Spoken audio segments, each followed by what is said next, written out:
So, um, good evening, everyone. Welcome to the third live interactive session on geosynthetics and reinforced soil structures. So, this week, till the previous week, we saw uh, the types of geosynthetics. Then we studied the main mechanism how the geosynthetics actually reinforce the soil. Then we studied the properties of geosynthetics, all those things, right? And also we then studied the uh, testing, the main test. Why do you need to test geosynthetics? Why is testing essential? And what are the various test of many types of geosynthetics? Mainly we focused on geotextile geogrids. So we learned about the various tests, and in this week, in week third lecture, actually we will be going through the going through going focusing mainly on reinforced soil structures, right? So basically we will be dealing only with the reinforced soil structures. We will be seeing the basics, and this is mainly a descriptive, as you have already gone through the lectures of this week. You saw that this there are no problems involved, right? So mainly it was just a theoretical portion. That's the descriptive part of the course. There were hardly any numericals. There were no numerical or no problems involved. So what we will be doing is that we will be just revising the concepts a little bit, and then we will be solving some problems from basic part, right? The basic, this retaining wall part, because that should be clear, right? And in the next week we will be seeing how to design this reinforcement structure. So this week we will be just going to the basic theoretical part, the basic concepts, and next week we will be seeing how to actually how can we design this reinforcement structures. Okay.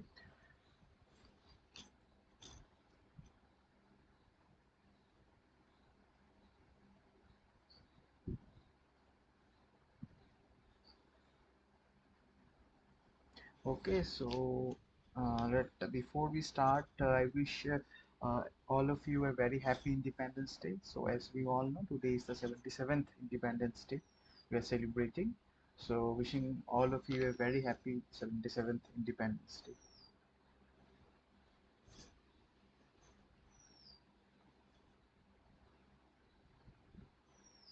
Okay. So the first question, today's question that we need to answer is, why do we need retaining walls? Okay. What is the need of retaining walls basically? Retaining walls, you see retaining walls all around you, right? Every day. Okay. Basically, you go to some building to park your car in the basement. You see retaining wall there. Then you travel in the roads, in the highways. You have flyovers. You see retaining walls there. Yeah. So we see retaining walls everywhere, right? So why? What is the need of retaining wall? Okay. Why do we need retaining wall? That is because we know, as we know, soil has high compressive strength, right? But soil is very strong in compression. It can take compressive loads, but it has limited tensile and shear strength, right? So it is very weak in tension, and it also fails in shear, right? So because of that, what we need to do, sometimes a need arises that we support the soil by some means of some external means. So that external means is nothing but our retaining wall. So we need to support the soil so that it stands by its own, right? So say you take sand in your hand, and what you do, you just take sand in your hand and you just keep pouring sand from your hand. You just keep pouring.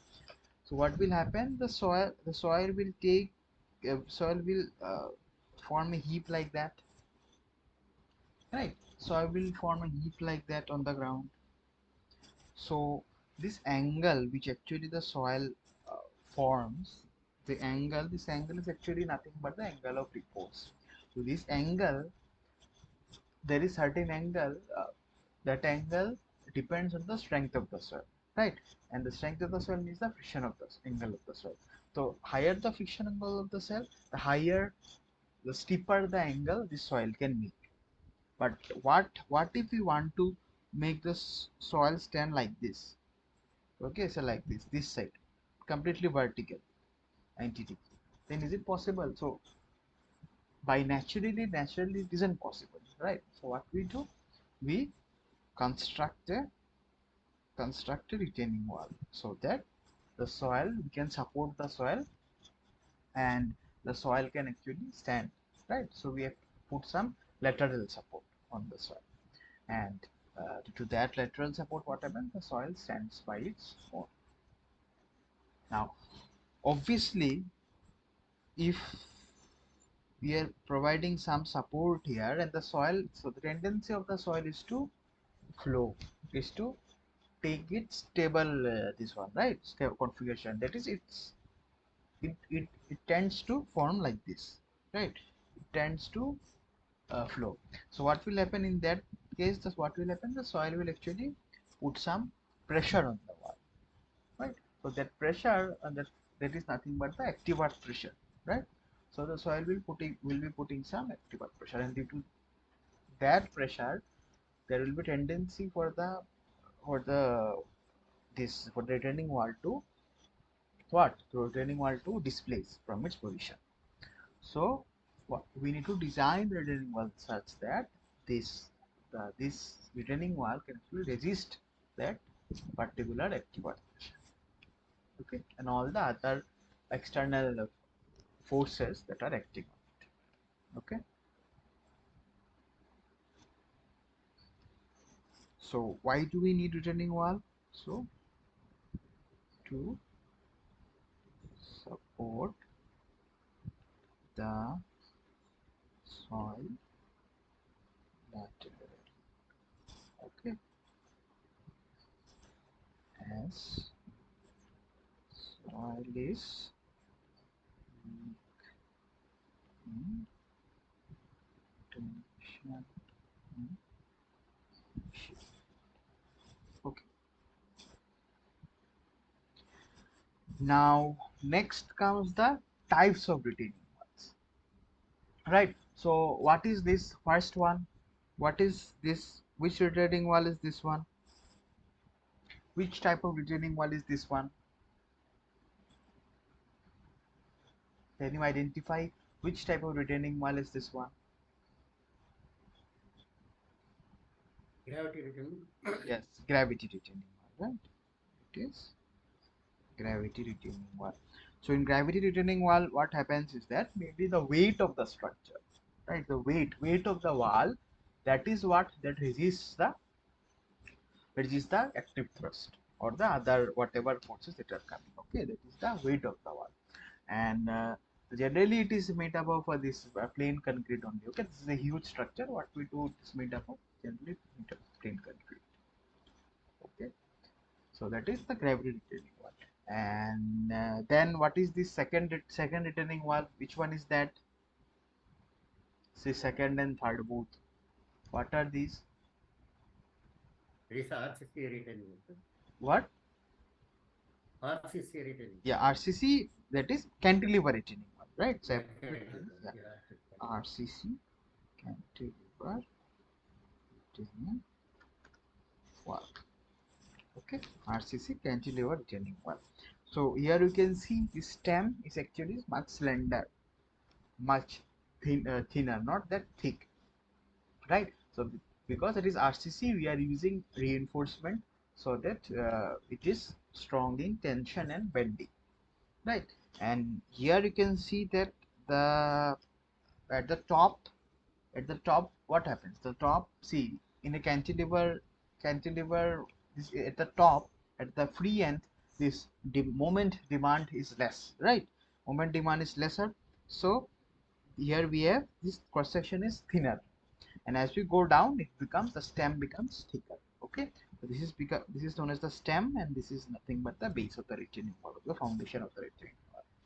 And below that, one more interesting thing you can see is that this shear key, okay. So there is a shear key that is there at the base. This also, the shear key actually helps prevent the sliding of the retaining wall by because we there is development of some passive pressure here. Okay, some passive resistance develops here, and with this passive resistance, this shear K actually helps the retaining wall to have higher factor of safety in sliding. So it prevents the retaining wall to slide into the active post. And this portion is known as the heel. This is the heel portion, this is the toe portion. Heel portion because it's like your feet, right? So it rotates about the toe, and the heel actually there is a tendency for the heel to this go up. So it is known as the heel.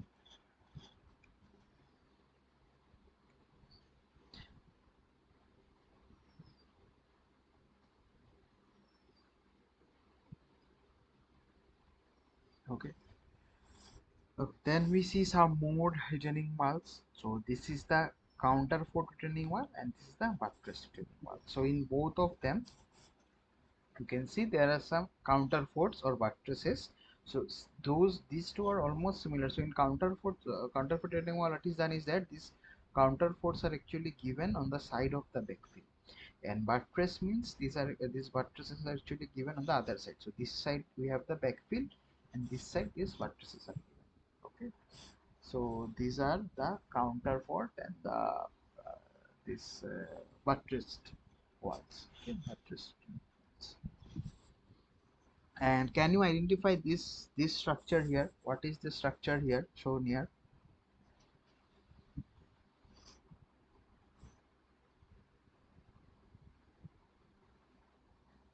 The third image. What is that structure that is shown here?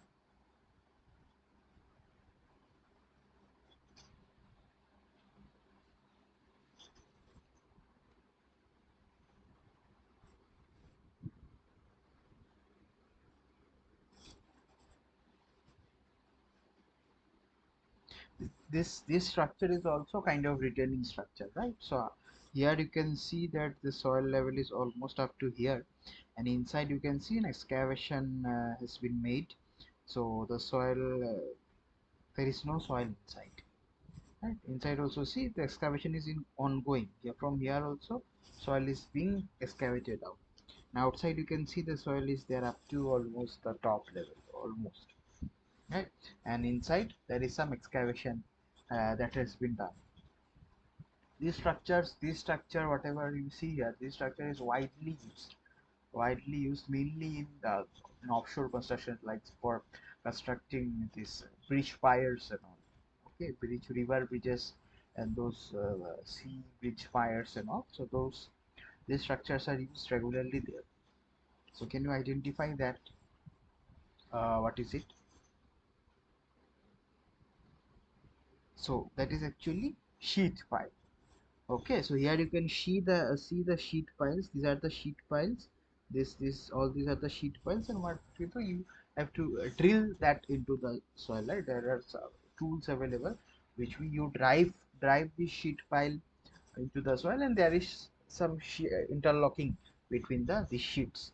So these two sheets like this, they will interlock here. Okay, there is some interlocking, and what you need to do is that you have to drive it inside. And after driving, what do?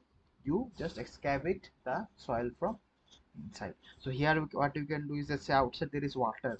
Okay, so you drive the sheet pile. Then what you do? You excavate. You pump out the water from inside.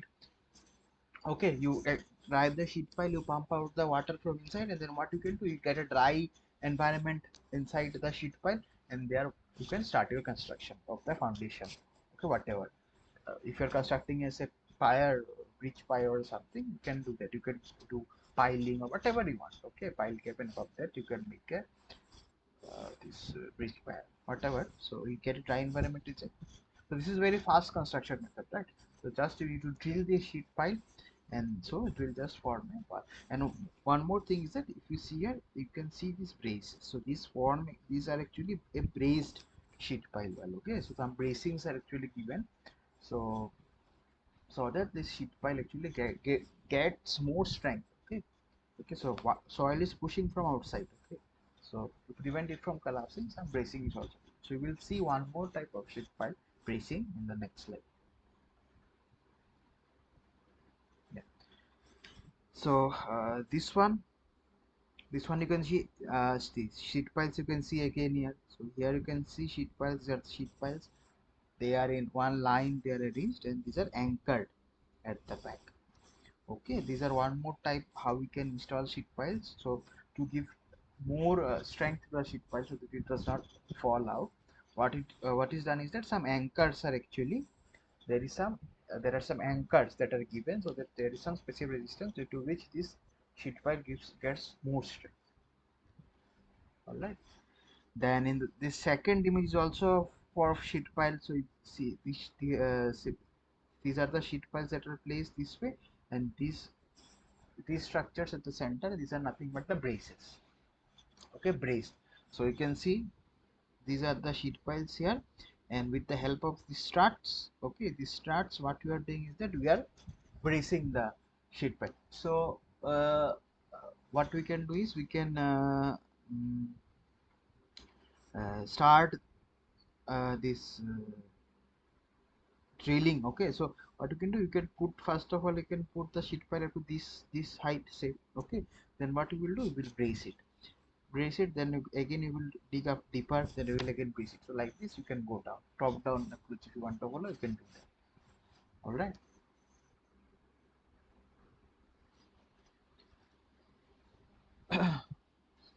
Okay, so these are basically anchored, these are anchored sheet pile, these are braced sheet pile ones. Okay, these are the braced and this is the anchored sheet pile. Then you can see here some stages are shown. Okay, stage 1 is excavation, stage 2 is bentonite, this one mud that is being sprayed, stage 3 is the placement of reinforcement, and the stage 4 is the pouring of concrete. Okay, this is similar to this pile construction, right? The construction of piles. So this is actually these are actually known as diaphragm walls. So what we do is that we construct spile-like structure as closed intervals. So due to which what happens, the kind of retaining structure is formed. Okay, kind of retaining structure is formed. Those are known as these diaphragm walls. Okay. Okay. Now the most important portion of part where we need to focus. Okay, where this force comes into play. This is the reinforced earth or reinforced soil retaining wall. So we cannot use the word reinforced earth because it's patented by someone else, so we need to use the term reinforced soil. So these are nothing but reinforced soil retaining walls, right? So the first image you see is of the general type of reinforced soil retaining wall that we use. So you can see here we have the concrete foundation or this base, this leveling pad that we construct, leveling pad, and of the leveling pad you see this modular blocks, right? So there are some modular blocks that are placed. So in the class, in the lecture classes, this was already discussed, right? So modular blocks. So there are some modular blocks that are placed, and in between these modular blocks we have some reinforcement that is placed between the soil, so that is to be retained. Okay, so what we do, we reinforce this some part of the soil, and this is the nothing but the other this backfill soil. Okay, so with the help of geosynthetic material, what we do, we reinforce the soil, and these modular blocks are not rigid, right? This can move, so this allows some amount of deformation to take place, because of which the less strains actually develop in the wall, and there is low chances for this facing of the wall to collapse. Okay, so you can see here at 3.6 meter high, this wall is shown where you have this 0.3 meter wide modular blocks placed, and with the help of this modular blocks our reinforced soil is being constructed. Okay, so this part is the reinforced soil part, and this part is the other retained soil part. Okay, and all of this soil is called the backfill soil. Okay, and this is the reinforced part of the backfill soil, and another part is the other retained part of the backfill soil. Okay, so gravity retaining walls that we saw, those gravity retaining walls can be only constructed up to say 2 to 3 meters. Okay, but the reinforced walls, reinforced soil walls, can be constructed up to large height, up to almost 100-meter height. Okay, so this RCC retaining, this cantilever retaining walls may be up to 10-meter height. Gravity retaining walls may be up to 2 to 3 meter height. Okay, RCC cantilever retaining walls may be up to 10-meter height, but this reinforced soil retaining wall can be constructed till huge heights, up to almost 100-meter heights. These are constructed. Okay, more than 100-meter high, these RCC retaining walls are constructed. Okay,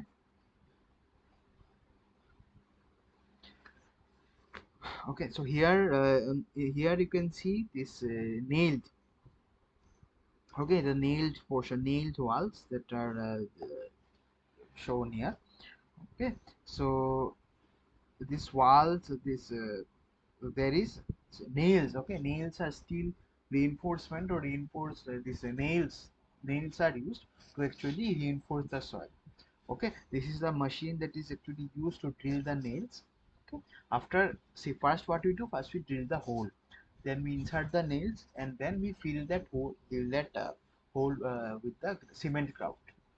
Okay, cement grout. So in that way we do the nailing process, and at the head of the this you put some reinforced steel plate. Okay, so due to this soil nailing, what happens, we will see that the soil slope can actually take up more weight. Okay, higher load it can take before failing, and also these are more stable. Okay, so here you can see, without this nails, the soil would actually fail along this slide. So but what we are doing is that we are reinforcing the soil with the help of these soil nails. Okay, the soil nail actually helps in strengthening the soil, and thus reinforcing the slope. What? Okay, and this face you see is covered some net-like structure, maybe geodes. This is just for the facing. Okay, so that this debris doesn't fall. Just a facing. Some geosynthetic is laid down.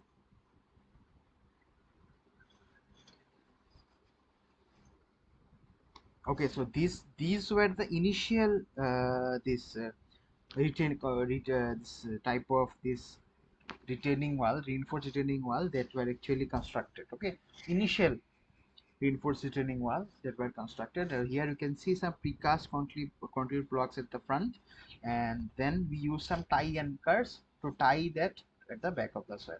Okay, so these were the initial, and similar to this you can see here. So here we are using the tie rods, right? And here in this case, in place of these rods, what you're using, it's using some ladder like reinforcing element. Okay, so these are the earlier initially what concept developed for this reinforced soil. So these are the initial concepts that developed.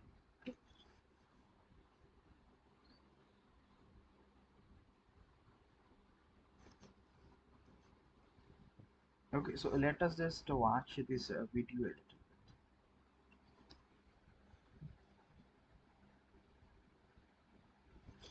Just a second.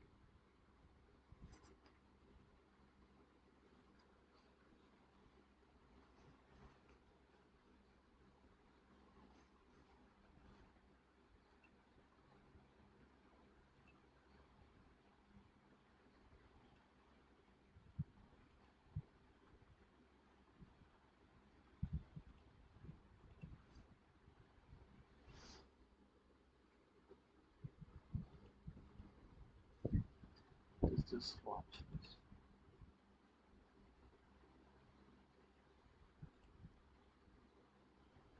So this is how actually this soil nailing is done. Okay, how this soil nails are actually put into the soil and constructed. That will do. So this is the installation. See, first you need to mark the position of the soil nails, right?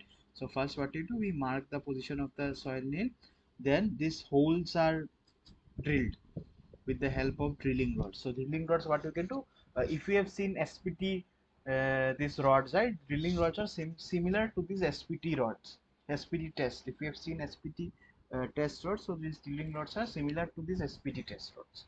So these drilling rods are actually first used to drill the soil.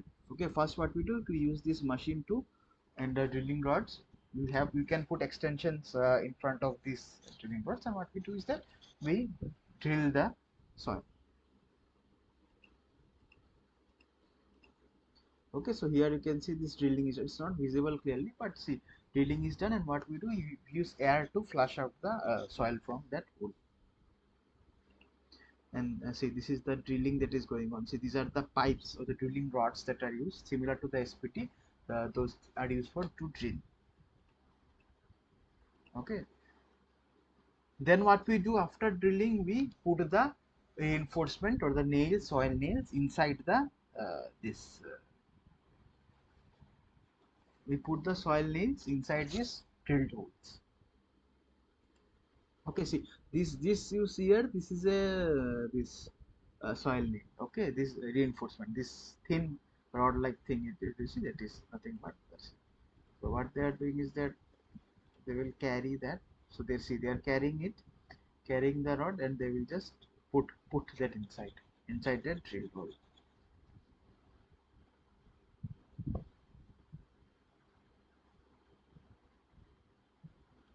Okay, so after we put, what we do is that we, as I had said, what we do is that we put some cement grout. Okay, we put some cement grout in that hole, that so that this nail is actually firmly placed in that soil. Okay, we put some cement grout. Okay, so in that borehole there is the reinforcement, and we put some cement grout in that hole. Okay, and after that what we can do is that we can put some cap over it. Okay, we put some soil nail cap.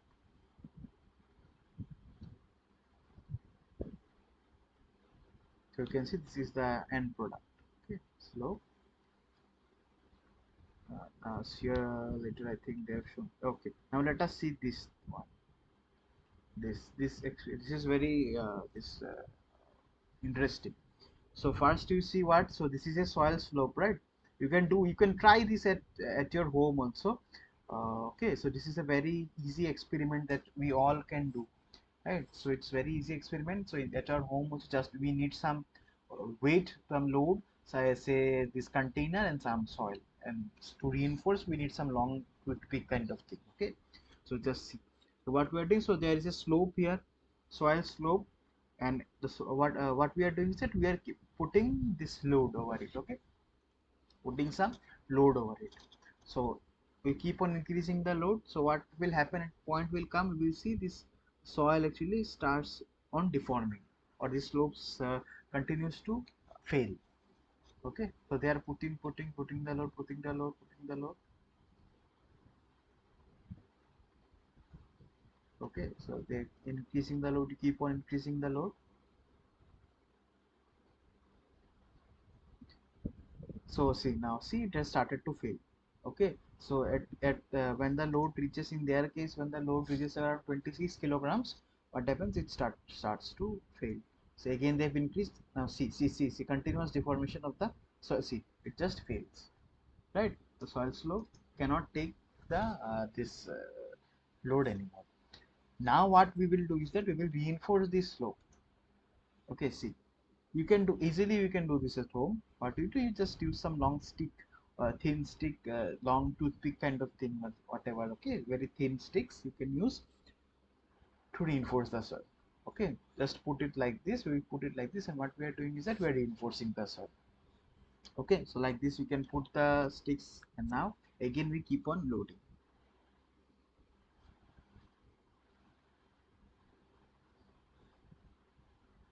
So we'll see that if we put huge amount of load, then also this soil won't fail. What happens in their case, whatever, due to disbalance, this weight actually falls out, but this soil does not fail. Okay, this load will actually this fall out, but this soil won't fail. Let's see. Okay, so 26 kg is achieved. Okay, but till now this soil hasn't failed. The soil slope has not failed. We increase the load more.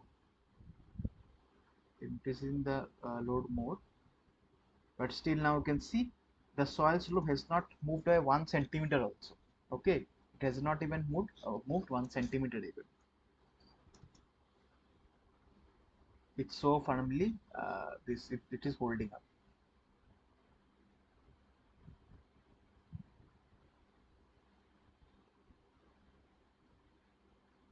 Okay, see their weights have fallen, but this soil slope is undisturbed.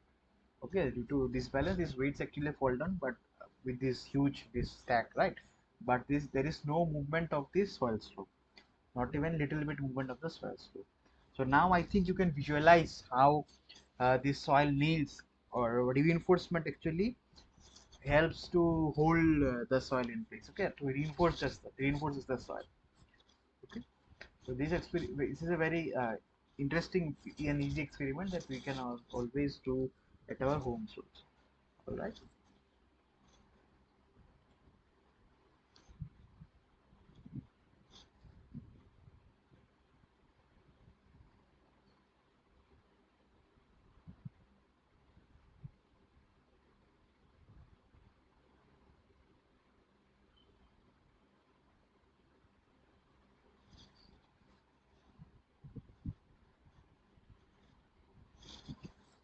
Okay, so next, this what is the concept of reinforced soil walls? Okay, we had already studied in the previous week the concept of reinforced retaining walls, right? We already studied that. So here you can see if the number of layers of reinforcement are high, then what happens? The soil becomes stiffer and stronger, isn't it? The soil is becoming stiffer, see it is becoming stiffer and stronger. If we increase the reinforcement, it's becoming stiffer and stronger. Okay, so heat is the unreinforced, this is the reinforced with 5 layers, right? So higher strength for reinforced, more number of reinforcement, more strength of the soil. Now, if I ask you what are the two concepts, okay, what are the two concepts using which we actually explained this increase in strength of reinforced soil. What were those two concepts? If you can remember, we solved last week. Last week we had solved some problems, and we had also this we had also discussed in detail, right? So what were the two concepts? What were the two concepts using which we can actually explain this increase in strength of reinforced soils? What were those two concepts? If you remember, can you say what were the two concepts? Rupture and pull out. Yeah, rupture and pull out. So Okay. those two were explained by two concepts, right? So rupture was explained by one concept and pull out was explained by one concept. So one concept was increase in friction angle concept, another was increase in apparent development of apparent cohesion, right? So those were the two concepts.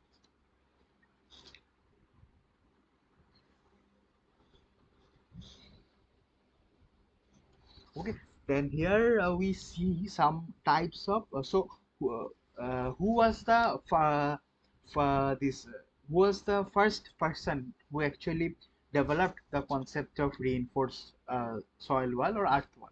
Who was the person who developed the concept of reinforced earth wall? Mr. Vidal? Yeah, it was Henry Vidal. So he actually patented this term reinforced earth wall. So hence generally we use the term reinforced soil wall so that there is no contradiction.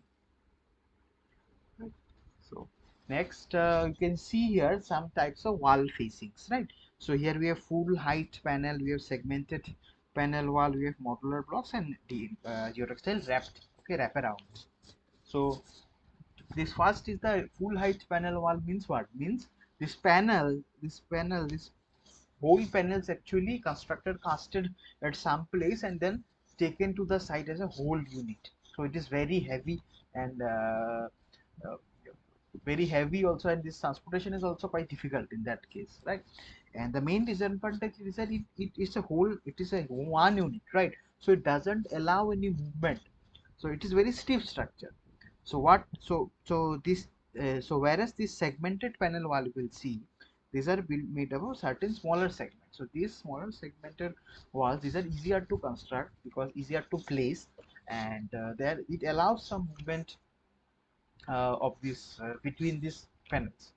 So that due to that actually this there are less chances of failure.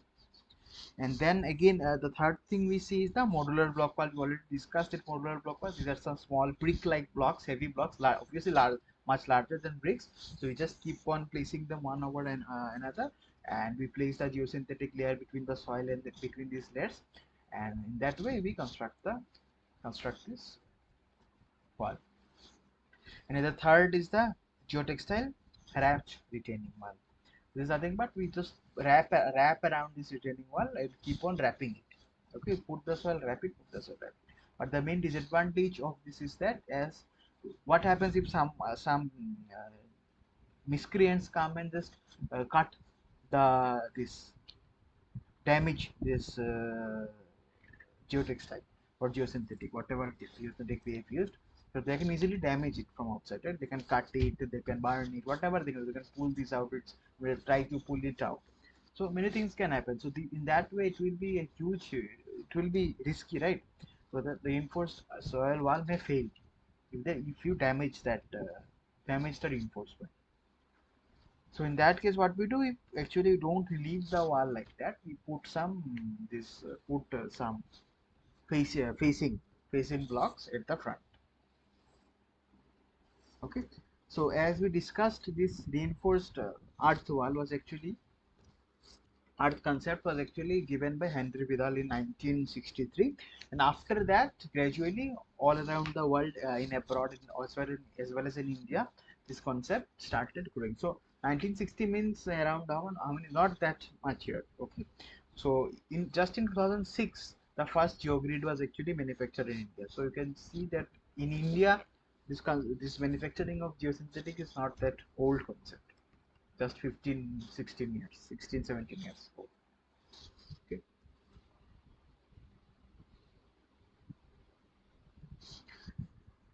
Okay, then next we have the types of reinforcement. So what are the types of reinforcement that we can use? One is geosynthetic, another is this steel. Okay, steel reinforcement and geosynthetic reinforcement. Okay, and in geosynthetic reinforcement, what are the different types of geosynthetic reinforcement that we can use? Can you say name some? What is the main major type of geosynthetic reinforcement that we use?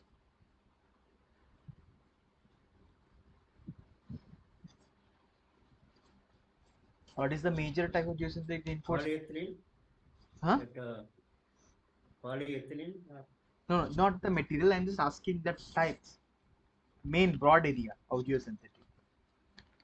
Geotextile, Yeah. So main is the this geotextile. Another one is the geogrid. So these two are, geogrid, yeah, geogrid. This geotextile and geogrid. These two are the widely used. And other than that, you can use some polymeric, just a strip.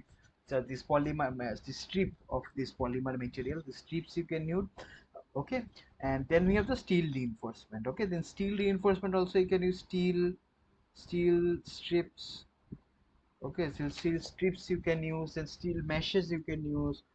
Okay, steel mesh you can use. But the main issue with the steel is, you know what is that these are like very prone to damage. Okay, so you should select the steel in such a the grade of steel in such a way that it can withstand this weathering effect.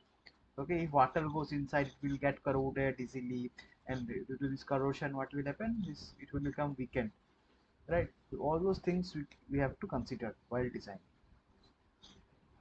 Now for this for low height for heights for walls with lower height, this geosynthetic geosynthetic reinforcement is actually cheaper.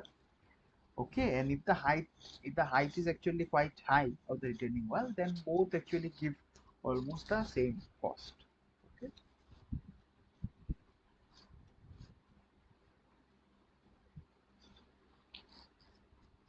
Okay, now one more thing is the other differences. Okay, the main differences between the reinforced soil walls and the conventional. So flexibility, obviously you can say that reinforced concrete walls, the RCC walls are less flexible, and this reinforced soil walls will be more flexible, right?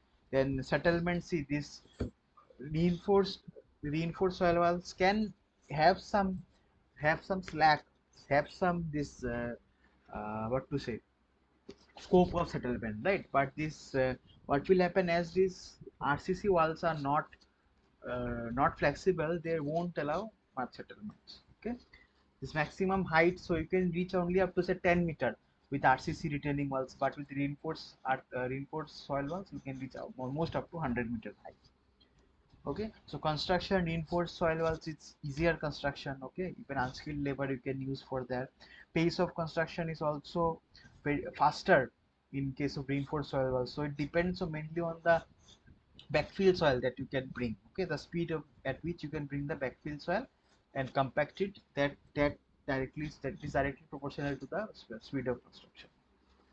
Okay, and place of construction, you can all construct it almost at any place. Okay, foundation is not required, you don't have to construct this foundation separately above which you need to construct a wall. Just you need a general leveling pad, say of TCC concrete, you construct a leveling pad, and above that you can just construct the this retaining wall, reinforced solid retaining walls. Then this seismic response, see these reinforced concrete structures are very heavy, right? So these are also prone to failure due to seismic activity, but as they are highly as these reinforced soil walls are highly flexible, so they can actually undergo large deformation before failure. Okay, now next we come to the different wall configurations. Okay, so some basic configuration you all know. See, say this is the wall, so normal full height configuration. Okay, this is the general configuration that we use, the most basic configuration. So this is the soil and these are the reinforcement. Okay, then we have the stepped wall configuration. So here we have some to some length here. Then we have this trapezoidal wall configuration, where top we have higher reinforcement, so smaller. Okay, then this part height means what, say you have some uh, soil here above this portion also, so just this below this part you just reinforce the soil, and this portion can stand on its own. You're not reinforcing this soil, but you're reinforcing just this part of the soil. Okay, then this back to back, see this back to back retaining walls are used widely in this road approaches. Okay, the highway approaches that are constructed, there what we do, these approaches we need to construct, right? In that approaches these back to back walls are constructed, so this reinforcement comes from this uh, both ways, so this side also, this side also, and the approaches like this, say the approaches like this, so we are constructing wall here also, here also, so in the middle we have the reinforcement.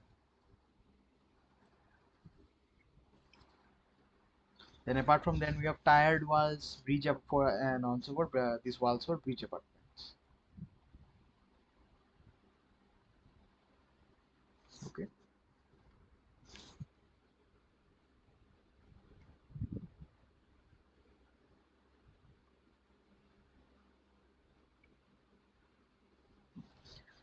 Now, what are the basic components of the reinforced soil walls? Okay. What are the basic components? So, say this is the,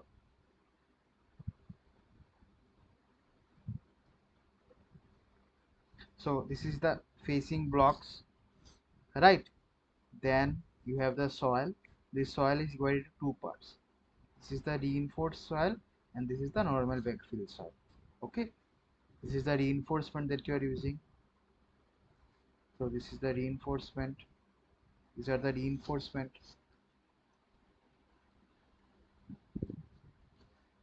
Okay. And below you have the foundation soil. So foundation soil, backfill soil, reinforced soil, reinforcement, and the facing blocks. Okay, and also this leveling pad.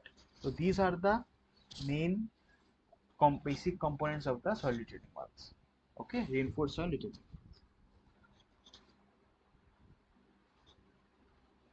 Okay. Just let us, so this is a construction video. Okay, so in this video it's shown how this, the complete process starting from casting of the facing blocks to the construction of the this complete reinforced soil retaining wall. So this is shown here. So let us just see this. Okay,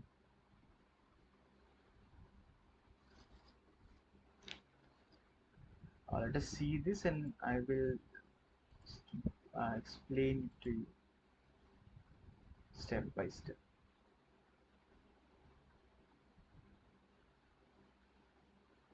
Okay.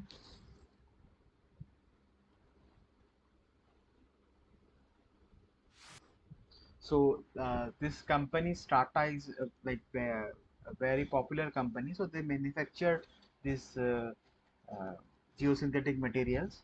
Also, then also they help in designing these systems. Okay, it's a very popular company. They have done many projects in India. Okay, so here you can see approach road, right? So here at the top you have the pavement which carries the vehicular load. Okay, so this is the approach road at the top, and this is the side. From the side you are seeing the this approach road. So this is a common sight, right? Whenever we travel in the highways, we see this. This is what we see from the side. If we travel in this arterial loads on the side and not on this flyover, you can see that this kind of facing. So these are nothing but the facing blocks. Okay, so they are nothing but the facing blocks, and these facing blocks are not ordinary concrete blocks. These are RCC.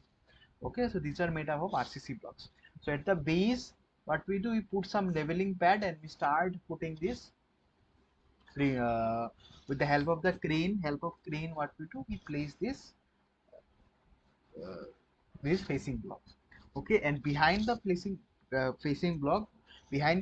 block we have hooks, and with the help of the hooks, what we do, we tie the reinforcement. Okay, we tie the reinforcement with the help of the hooks. Okay,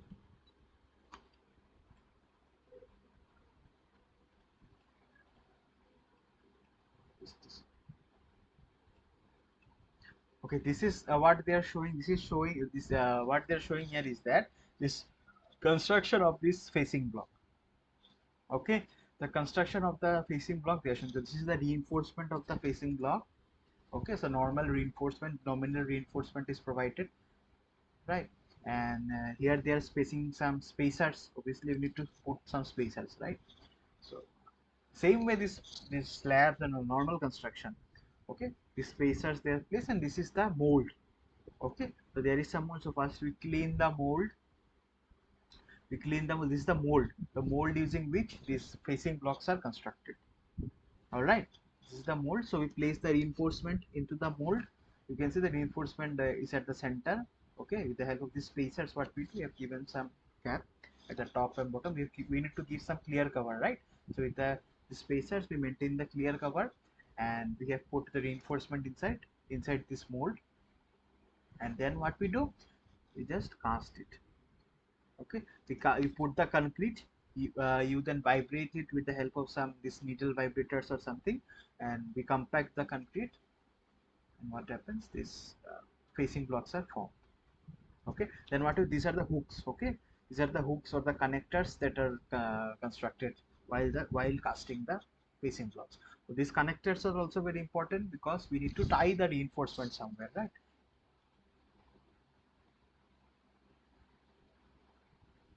So okay, I will just, and this we just finished it. I will just come to your question.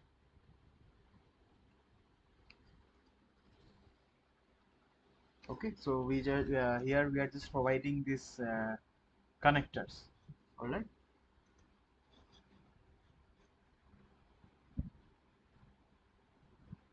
so you can see that this is the completed construction for of these facing blocks. Okay, the construction of the facing blocks are complete. Then we allow for it to queue out.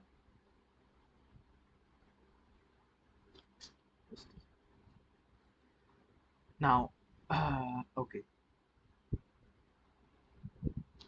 Now see, now we need to start constructing this wall. So before we start constructing this wall, the first thing we need to do is that we need to make this leveling pad. Okay. Okay, so see here, this part is the excavation. So this is the main ground level. So little bit you have excavated down. Okay, little bit you have excavated down, and from the excavation you need to there need to be minimum of half meter distance. And after this half meter distance, what we can do, this part, in this part you can construct the PCC. This is the plain concrete leveling pad. You can start constructing.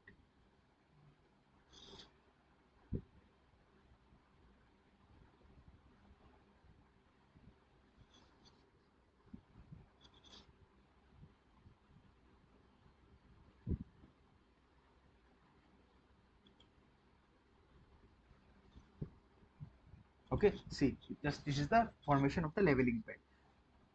Just normal PCC construction, not RCC, normal plain concrete construction. What we do, we just to get a level surface so that it's easier to place the blocks. What we do, we construct this leveling pad. So this will be as per the drawing only, yeah, as per your requirement. And now see, these panels are actually constructed to this casted somewhere else, and then they are brought to the site using these trucks. And with the help of the cranes, we move these panels. Now see, now here like that. So this leveling pad actually gives a plain area for us to place this wall facing panel, right? So what we do, we place the panel.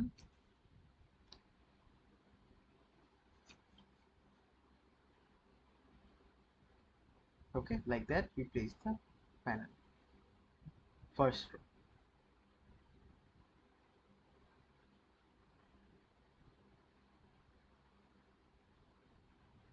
Okay, so generally little bit better is given towards the soil, because uh, after the soil is filled and everything, right? So what happens, it actually eventually becomes straight. So initially a little bit better is actually given towards the inside, towards the inner sides. Okay.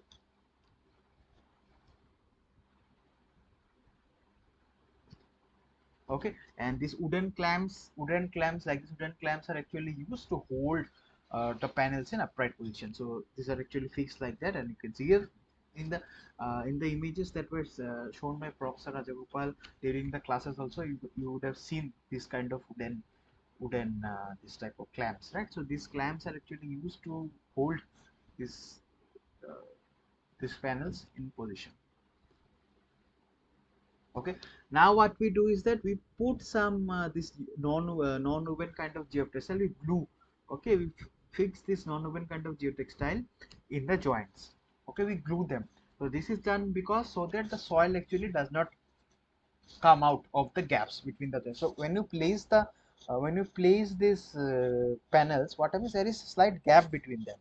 So to prevent the soil actually coming out of that gap, okay, soil coming out of that gap, what we do, we put some geotextile in these gaps. We glue we fix the geotextile with some glue. Okay, so after the soil is put over it, so obviously this is going to stay in place, right? So even if the glue wears out, this will stay in its place. So what we do, we put some geotextile, glue some geotextile in these joints so that the soil actually does not go out of this joint. So if you do not put that, what will happen is that little by little the soil will keep on coming out of these gaps, and it will slowly, as time passes, a large amount of soil will come out and it will just form a slush outside the root. Okay, so it's very bad to look. That's why, and also for this prevention of erosion prevention, this is put. Okay. Well, then what we do, then we this water this area, and we compact the soil, compact the original base of the base soil. We compact it with the help of the road. And just you pay attention here, that this roller is actually not going very near to this facing panel. This is very important. Okay, this is very important. If the roller goes very near to this facing panel, what will happen? There are high chances that this facing panel will actually fall out or something like that will happen. Okay, there are high chances of damage.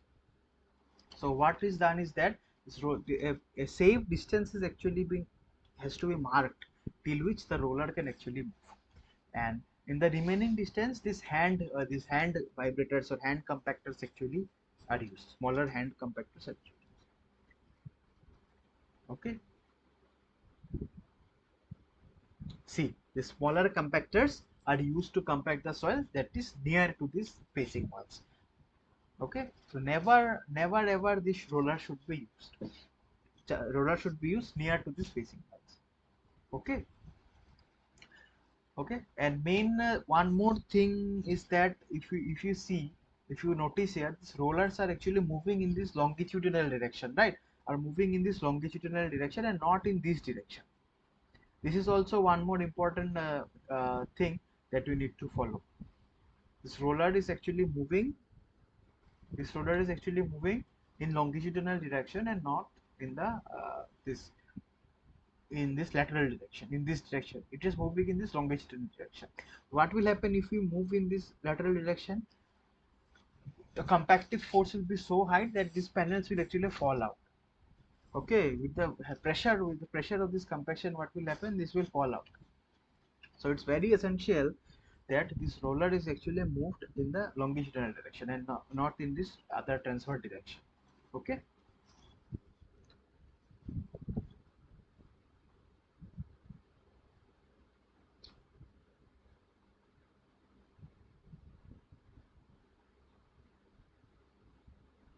okay, so here, see, initially, see, there are, see, here they have shown one type of this clamp. Okay, here they have shown one type of clamp. These type of clamps are what? These type of clamps are hollow from inside. Okay, hollow from inside. So what you can do, you can put the strips from one side and you can take out the strip from other side. This is one type of clamp. Okay, this is one. See, these were originally casted. Okay, when you use, if you are also use this as spacer, right? So when we are casting it, what we have put this inside. We had put this inside while casting only. Okay, we have put these hollow clamps inside while casting only. So we put from one end, if we put the geosynthetic, it will come out from the other side. This is one type of clamp, and another type of clamp that is used is that outside only, like the type of clamp you use to hang your fan, right? That type of clamp can also be. Those are rod side, like bend rods, small this clamps that are fixed outside. Okay, that is one more type of clamps that can be used. Okay, like this, one more type of clamp can also be used. So if you use that kind of hook kind of clamps, what you can do is that you can just pass a, you can put the geosynthetic material and pass a rod over it, and that rod, see, clamps are like this, right? And you can imagine, say, how to show, say this is the gap between the geogrid. So the geogrid goes inside, and in that hole, here what we do, here you put one rod. Okay, here you put one rod, and that rod actually holds the geosynthetic material in position. Okay, but here you see, here whatever they're using is they're using this polymeric strips, kind of polymeric strips. So you put put from one side, you roll out and bring it to other side, and fix in the other direction with the help of these pegs. Okay, these wooden pegs. Then we put one more layer, then we compact it again, then again one more layer. Like this, we keep on continuing.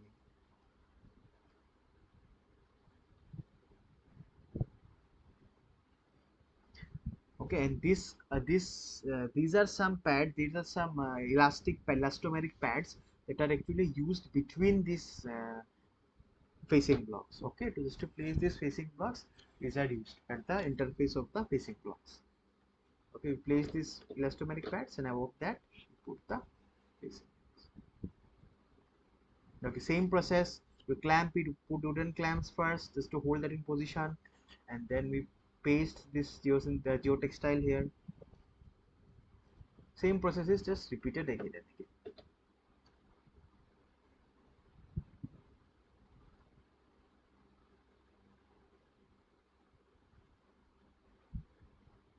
Okay.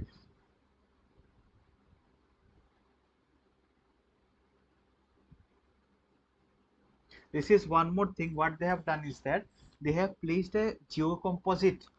Okay, the geocomposite layer behind the facing panel. So you can see here. So this is the cross section. See, this is the geocomposite they have placed. You can see here. Okay, this is a geocomposite. So can you tell me what is the purpose of the geocomposite that is being placed here, placed behind the pad? There are two purposes of this geocomposite. Can you tell me what are those purpose? What is the purpose?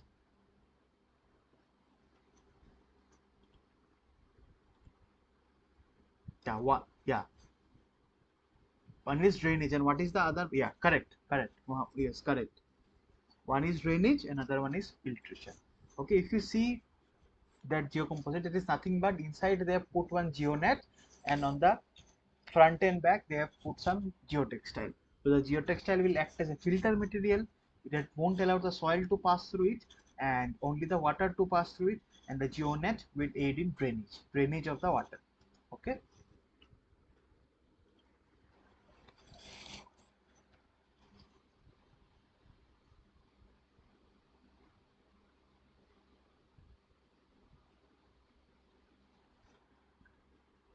Same construction.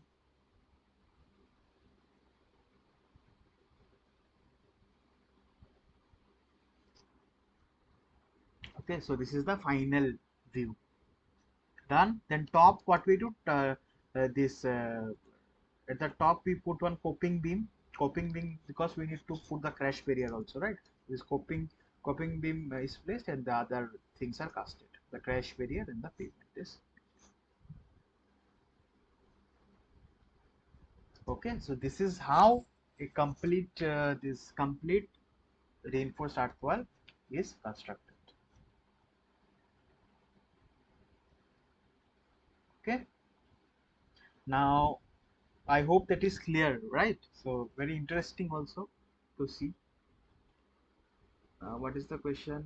Is there any specific reason for providing Gabion facing for? No, okay. Let me just open the image for Gabion.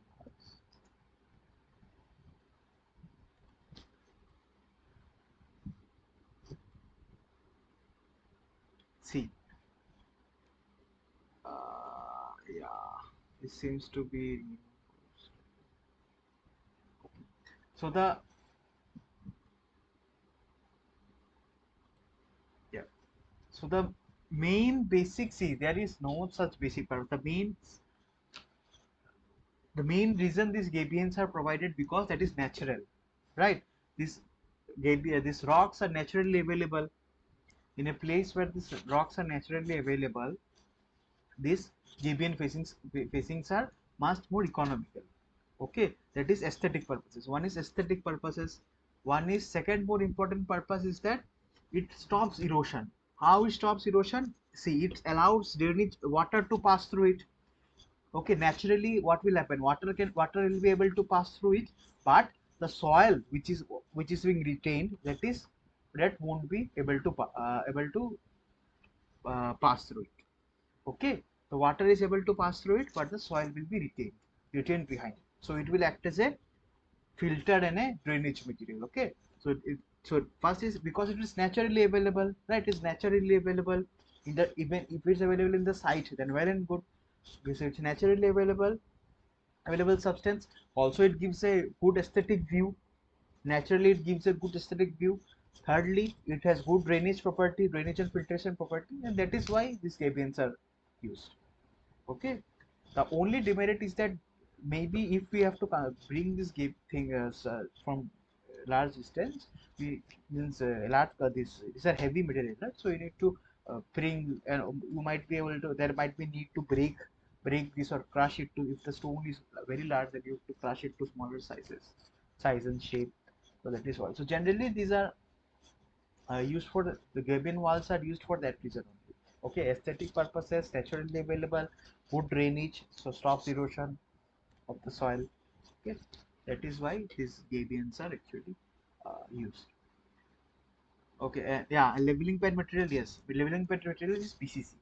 Okay, just normal PCC, just to get a develop the main base soil, yeah, just to get a plain surface, so that this level so that this facing walls can be placed, right? Just to get a plain surface, what we do, we just put this construct this leveling pad, nothing else. So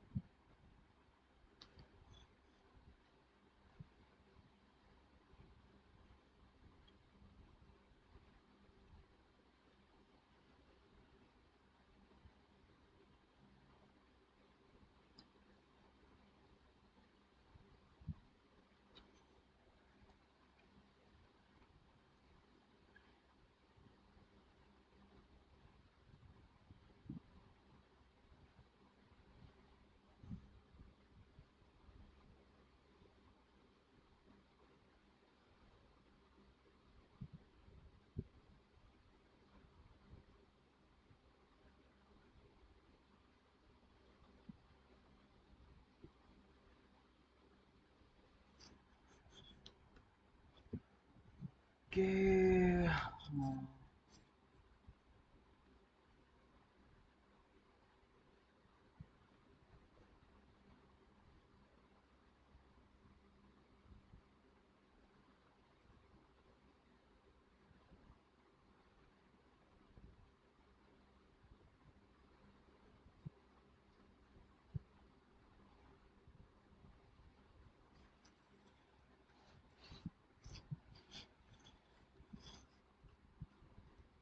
okay. So next we have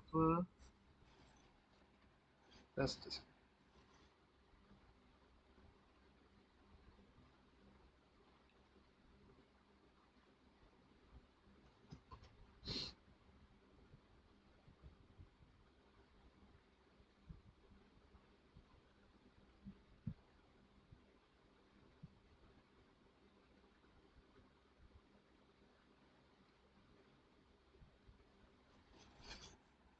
yeah. So next we have the codes and design standards for reinforced soil retaining walls. Okay, so the main code is our BS 8006, which is the strength, reinforced wells, and other fields British Code of Practice. So I think that is being updated now. I forgot the year, but I think after 2006 it has been updated once more. Okay, please check. And all of these codes, please check once. Okay, in the internet, just check the latest version only. Okay, so these all of these codes might have been updated, just check once. So the first code is a British Standard Code that deals with these reinforced soil structures. Then we have our this FHW, this Federal Highway Administration, this code that deals with the mechanically stabilized earth and reinforced soil slopes. Then we have one more, this segmented retaining walls national by National Concrete Machinery Association, and the seismic analysis on by NCHRP. Okay, these are all basic codes mainly given by Western countries such as USA and UK, that are widely used all around the world to construct the reinforced soil walls. Okay.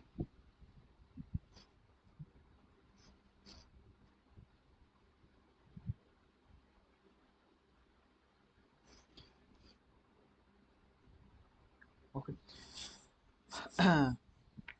Now the this main two codes that are used, that are the BS 8006 and this Federal Highway Administration FHWA NHI 000043. Okay, these two are the main basic codes that are used for this construction.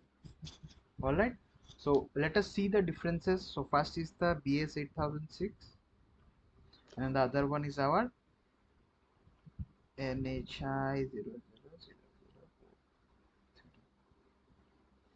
Okay.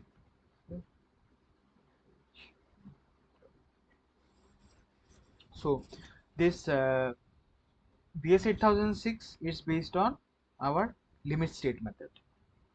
Okay, the main limit state method.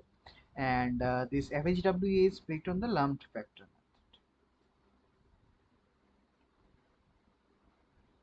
method or approach. Okay.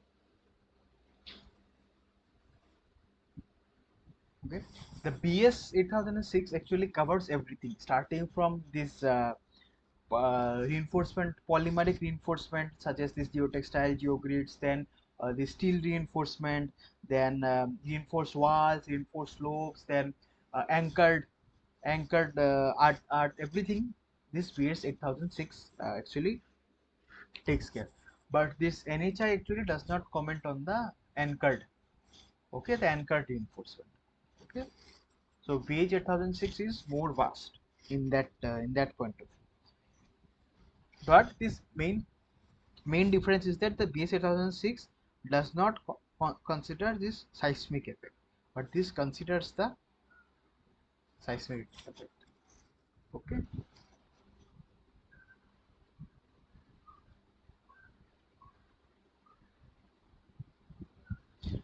Now, how are the this forces or stress forces or the loads are that are dealt that are actually different in both the cases? So as we said, BS 8006 deals with the limit state method, and this NHI actually deals with the lumped factor approach. Okay, lumped factor.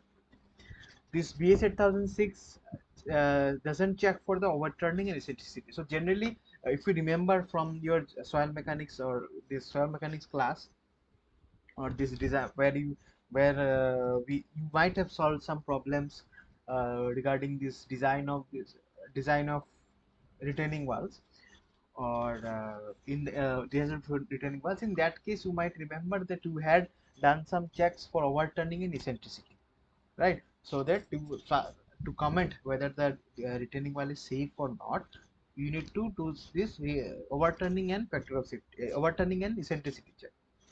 Okay, those checks we had done. Generally, we do those checks. But this BS 8006 actually does not check these things. But the NHI 0043 actually considers those things. Okay, the overturning and the eccentricity checks. Now, as per this BS code, this vertical stress is nothing but gamma into Z plus WS. So gamma into Z, gamma is the unit weight, and Z is the depth. So unit weight into depth plus WS is nothing but the surcharge. Okay, it is the gamma Z. But this FHWA, this considers this vertical, sorry, vertical, right? So this vertical load is RB by L minus twice. So this RB is nothing but the total vertical load that is coming, and this length here we generally what we consider is that there we consider the length of the reinforcement that we are placing. Okay, so we will see all this in detail while we design the reinforced retaining wall. All right.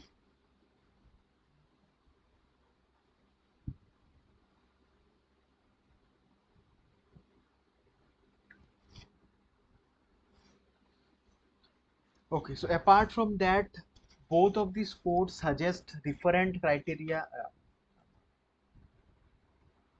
Yeah, IRC 102 also. So these were the initial codes that were actually given, right, by Western countries, and after that, Indian codes were actually developed. Okay.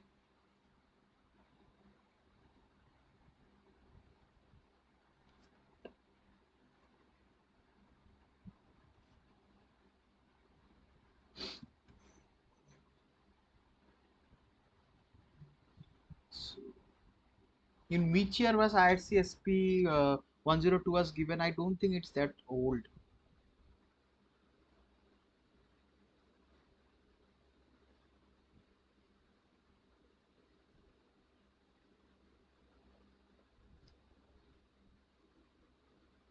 What is the, do you know what is the latest version of IRCSP 102?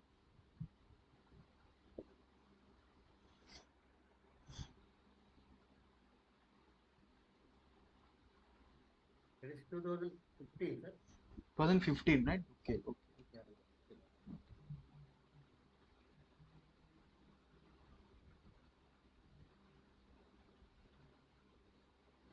So I think BS 806 and IRC this one SP 102 are quite similar. I am not sure. Just please check once, compare once. This BS 8006 and IHC SP102 should be quite similar, if I remember. I'm not sure about that. Please check once. Okay, the criteria for this BS 8006 and this RC1. See, mostly these Indian codes are mostly taken from this British codes only. Whatever Indian codes we are studying, na, this RCC, this IS 456 and all those things, whatever codes that are, most of these codes are generally taken from British codes only. Okay, so mainly initially they were initially adapted from British codes only. So I think that BS 8006 and this IRCSP 102 are should be quite similar. I am not sure, so please check that once.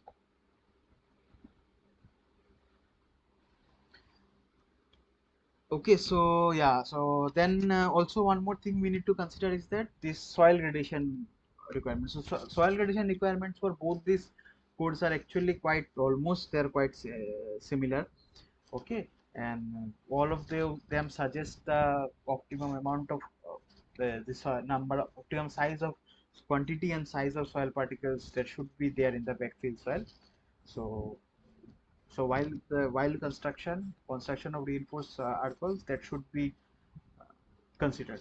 Okay. Then we have the electrochemical properties. The electrochemical properties. So as you all know, why are electrochemical properties important?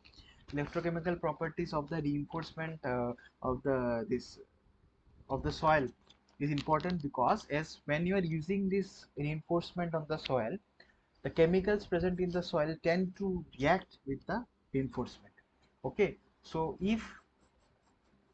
so due to that, what might happen is that the reinforcement might get weathered or damaged.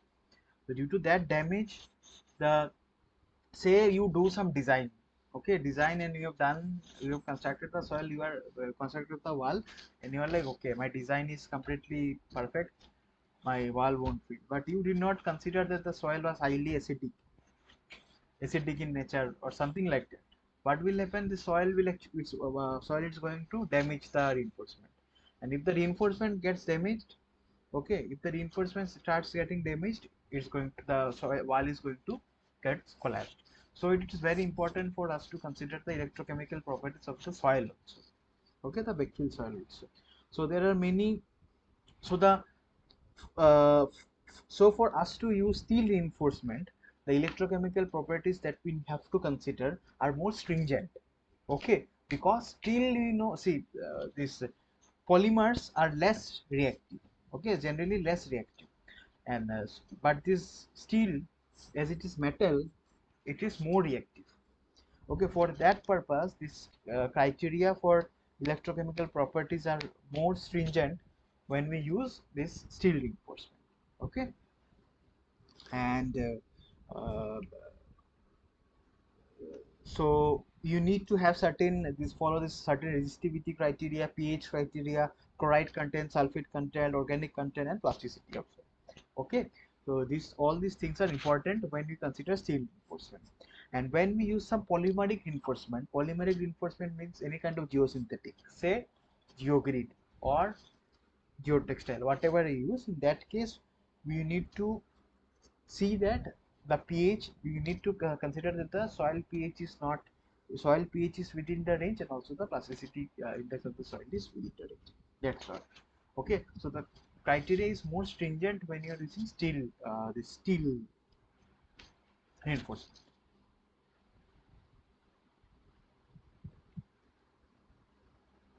Okay, now what properties should the backfill soil should have? Okay, so these properties, some properties actually we can say quite intuitively, right? So what properties? So what do you think? Uh, what kind of soil shall we use? We should use granular soil, or we should use little soil with fine grain. What soil should we use? Granular soil or fine grained soil for backfill, as a backfill? Granular soil or fine grained soil?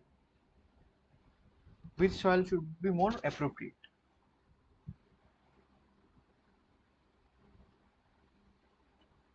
Which type of soil would be more appropriate for backfill, to be used as a backfill soil. Granular. Why granular soil? Why granular soil?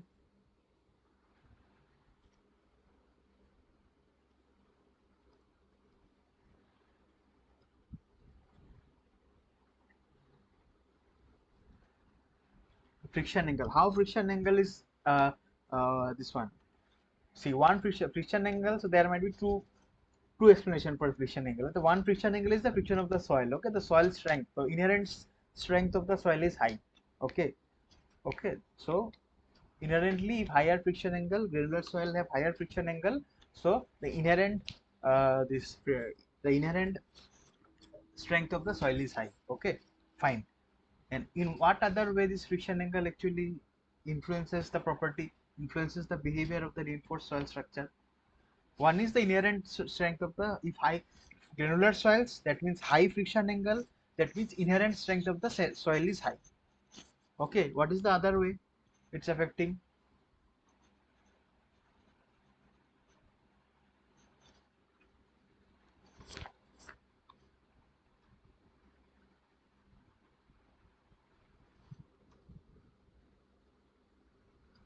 Yes, yes. I also think. Okay, I'm not. I also think that only I said the RC this SP102 actually follows BS 8006.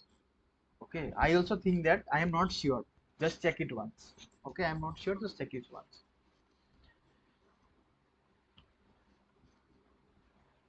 So granular soil, higher phi, higher inherent strength of soil.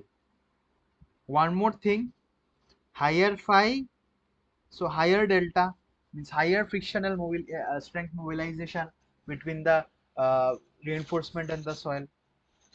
Okay, so higher this frictional stress shear strength mobilization between the reinforcement and the soil. Okay, that is what. Now come to the this is for phi, right? Now let us come to the second. If you are using granular soil, then higher permeability, higher permeability. So what? Higher drainage, inherent drainage property. So it will allow the water to pass through it easily, right? Higher permeability. Then lower plasticity index. Lower plasticity index means what? Lower volume change. Okay, it is not, the soil won't expand and contract that much when it comes with contact with water. Lower plasticity index, so lower volume change means the reinforcement is going to have a higher service life. Okay,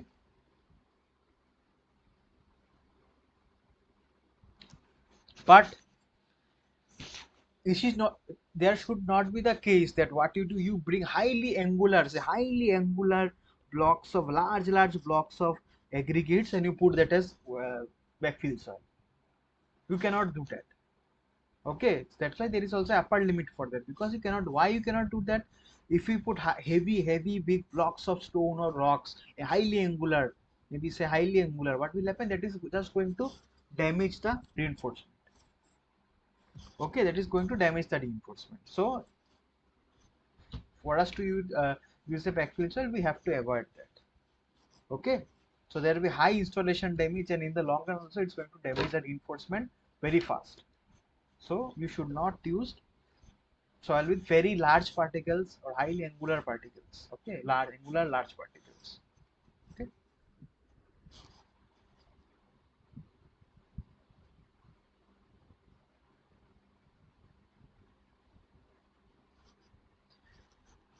now the most important question. Okay, this you should be able to answer, because this is highly conceptual. Now, which friction angle of the soil should be considered, and why?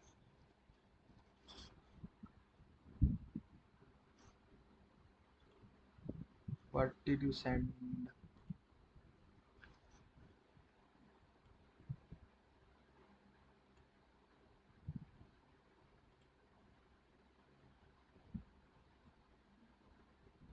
Okay, okay, okay.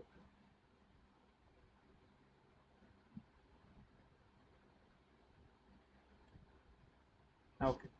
Thank you, uh, Mr. Mohammed.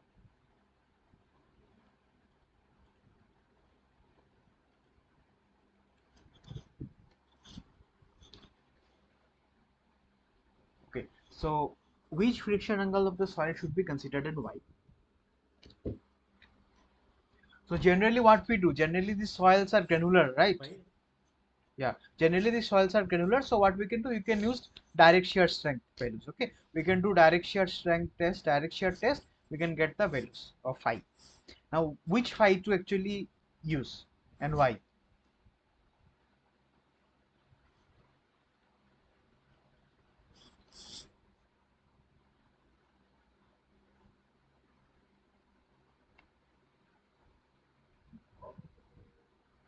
Say we have shear stress, we have shear stress.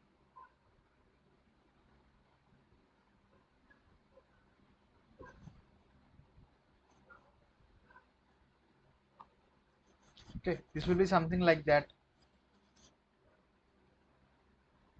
Okay, why peak value? Why should we use peak value?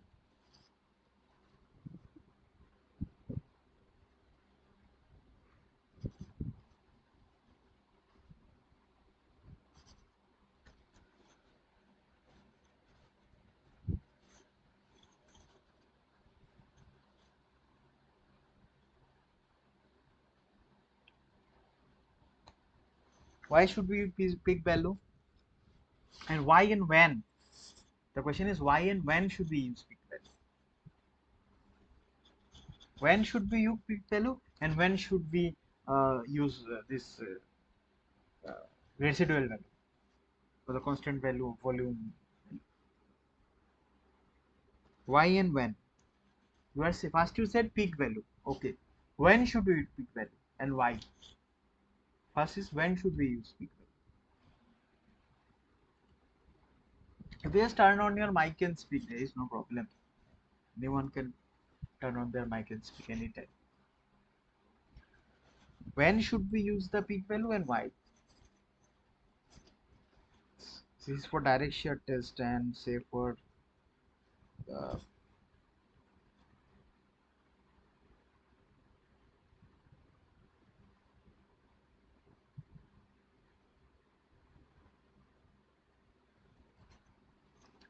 why should we use peak value and when? So see, generally if the soil is strong, generally if the soil is strong enough, so what will happen is that, okay, if the soil is we are using the this for steep slope set this retaining wall. So you are using you need to use the phi value where you are constructing a retaining wall. So in that case, what happens? This strain or the strain that occurs in the soil or the displacement that occurs in the soil is quite less. So it is lesser. So that's why what we are using, we are using this peak value. Okay, and for this shallow slopes and for soft soils or soil structures on soft soils, what will happen? Large amount of strain is actually okay. There is large amount of strain that actually takes place. Okay, slopes means the soil is weak. Shallow slopes or for where large this or for structures that are constructed on soft soil. For that case, there is a tendency for large amount of strain to get mobilized. So hence what we do, you use this residual value. Alright. So for steep slopes, that is inherently the soil is strong enough. So for steep slopes and for where you're using retaining walls, the tendency for displacement is less. The strain development is lesser. So you tend to use peak value. And for cases where this the slope is shallow, okay, the inherent slope is shallow where you're constructing something over soft soil. Okay, in that case, there is high tendency of displacement. Okay, high strain develop.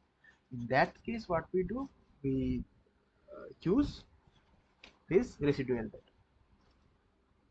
Okay,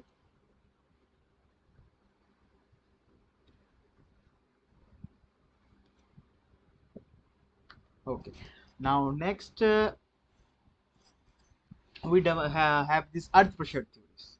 Okay, so generally the earth pressures which affect this reinforced soils, retaining walls or something, those are those are those are our active earth pressure and our earth pressure at rest.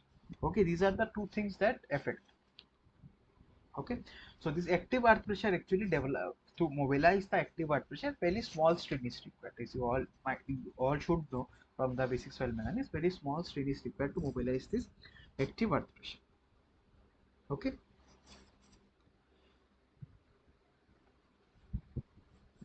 okay. Now sometimes what I mean, sometimes uh, just a,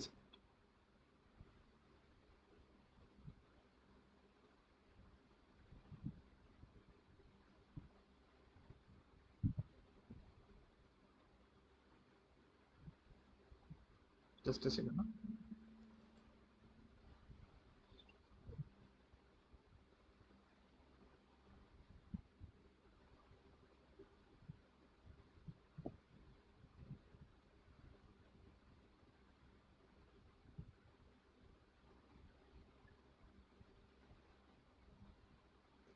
Yeah, yeah. So uh, generally what that affects our construction is the active earth pressure.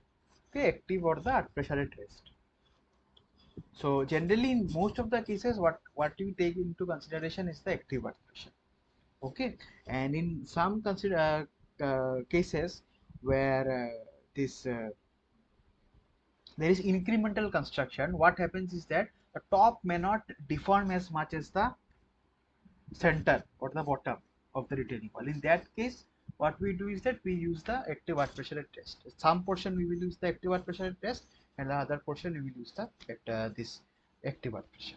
Okay, so where the deformation is not that much, where the deformation of the soil is not happening that much, there we tend to use the earth pressure at rest, and where there is some amount of deformation that is taking place, we use this active earth pressure.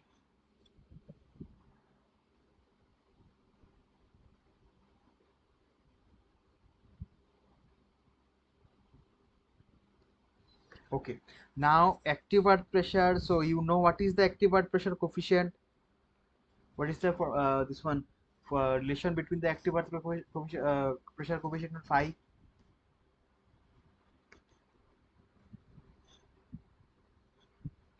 1 minus sine phi by 1 plus 1 plus sine phi. Right. Now for a C phi soil, what is the earth pressure that is acting? Sigma x, it is nothing but K into gamma into Z minus YC root over K plus K into Q.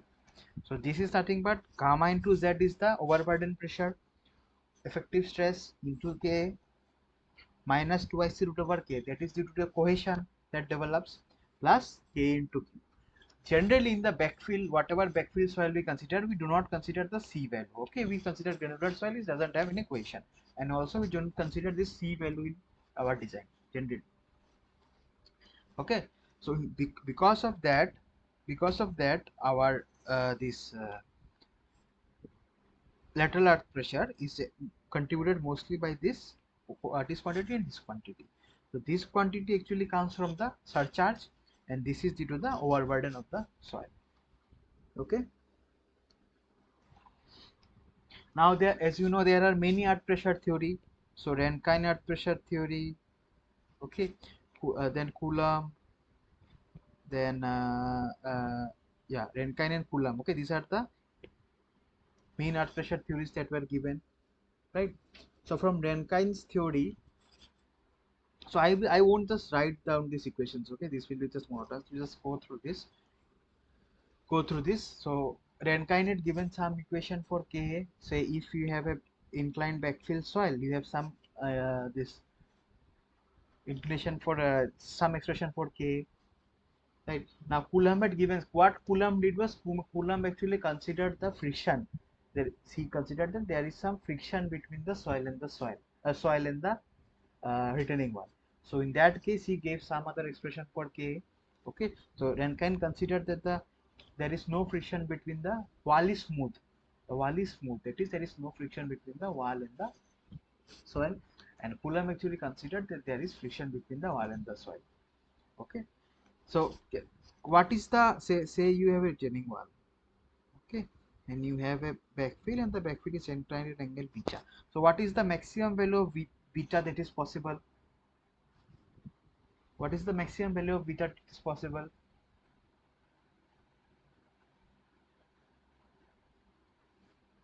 You have a retaining wall, you have a backfill soil with incline. The backfill is not straight, okay, it's inclined at angle beta. So what is the maximum value of beta? Yeah, the maximum value of beta is 5. Why it is 5? Can beta be more than 5? Can beta be more than 5? No, right? Because the soil won't be, yes, it will collapse. So the maximum value of beta is nothing but 5.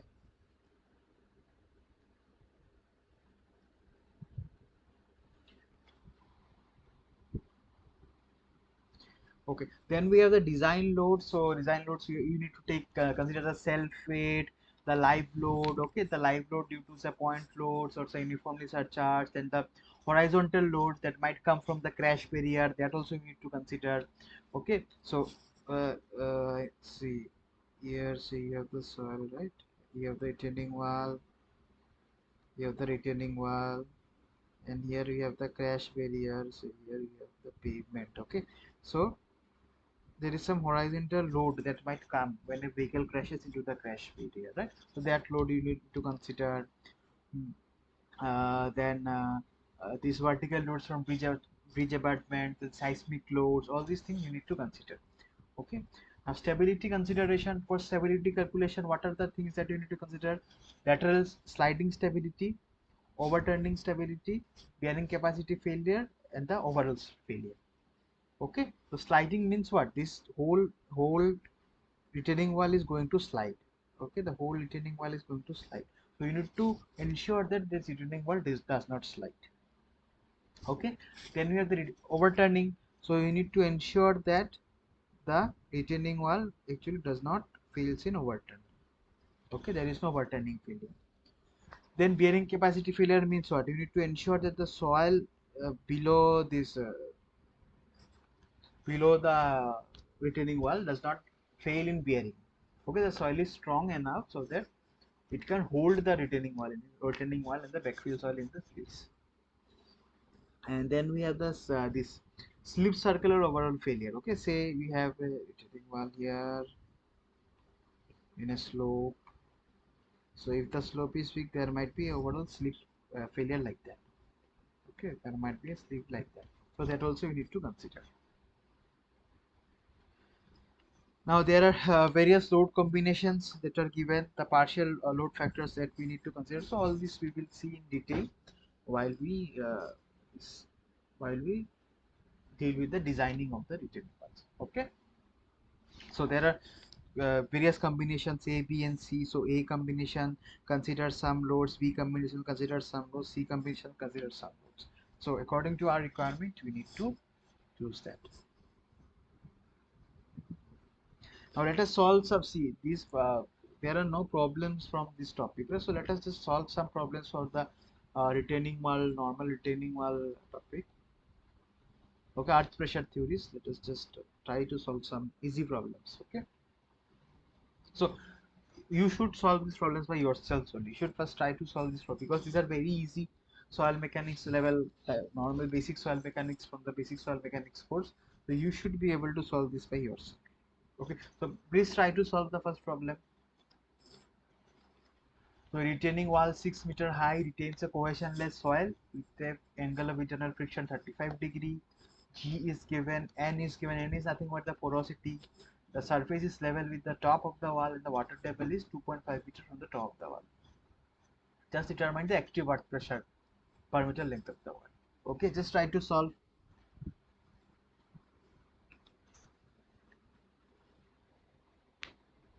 First N is given, right? N is given as 0.405.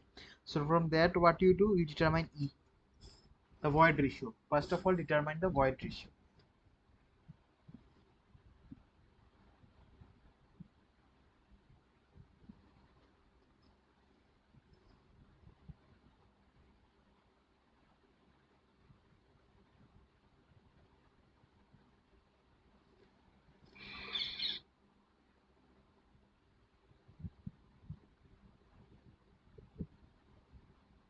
Let's try to recall the relation between E and N, the void ratio and porosity. What was the relation?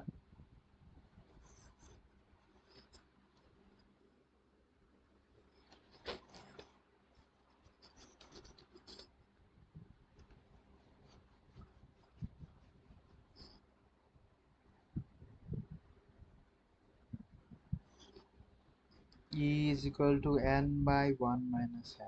So now you can calculate void ratio. Please tell me what is the void ratio.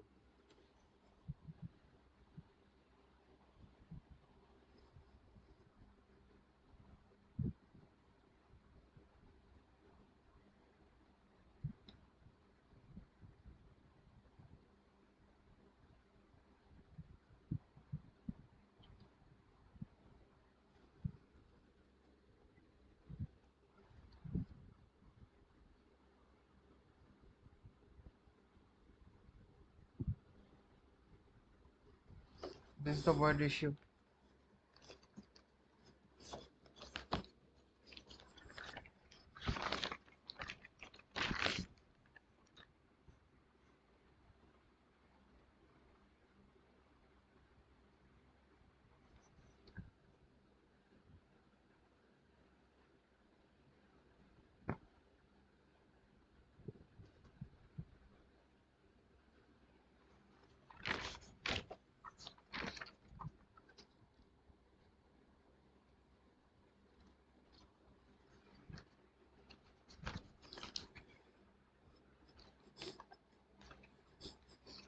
What will be the void ratio? 0.818.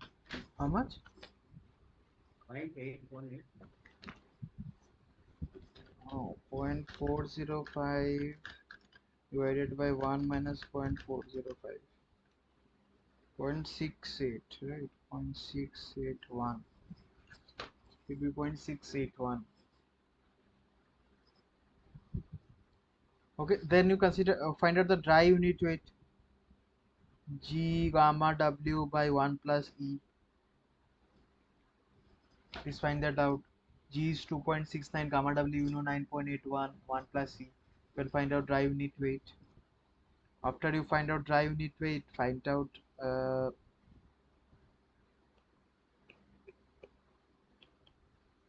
find out the this submerged unit weight. Find out submerged unit weight. Then after you find out submerged unit, find out K.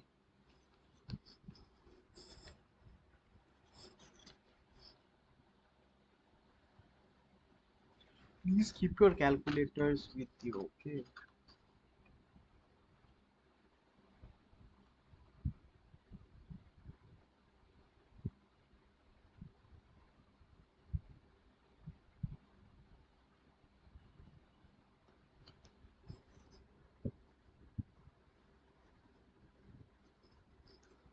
So first you tell me what will be K. K is 1 minus sine phi by 1 plus.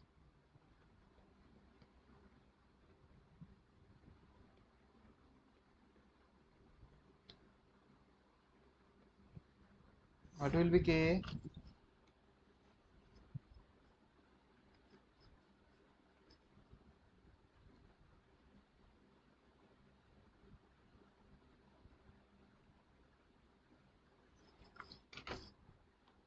0.271.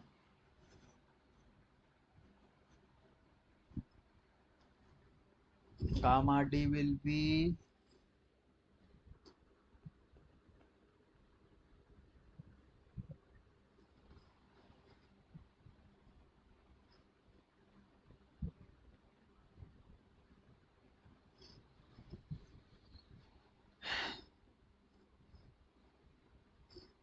so you have a 6 meter high retaining wall.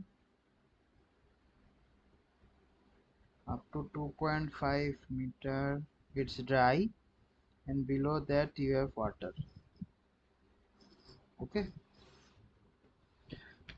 we need to determine the active earth pressure per meter length.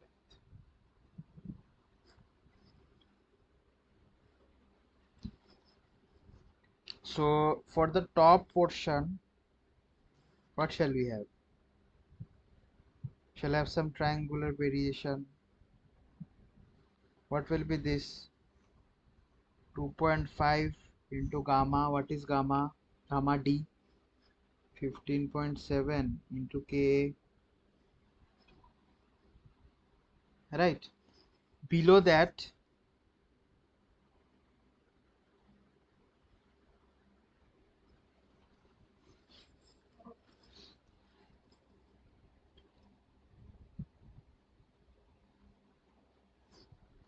this one will be same, 2.5 into 15.7 into K. Then we have 6 meters, right? So 6 minus 2.5 is 3.5. This one is 3.5 into some. What is the submerged unit weight? 1.86. Okay, and rest is due to the water, right? So 3.5 into, sorry, 3.5 in, yeah, correct only, yes. 3.5 into 9.8. This is nothing but gamma.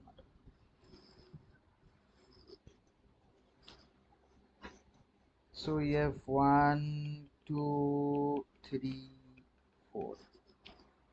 Okay. Now if we take all these areas, if we calculate all the areas, what we will get? We will get the total electric thrust. So let us calculate that. P1 is equal to area of that triangle, first triangle, so half into 2.5 into 15.7 into 0.271. Give me 5.271 into, wait just a second, 0.271 to gamma D. What is gamma D? 2.7 to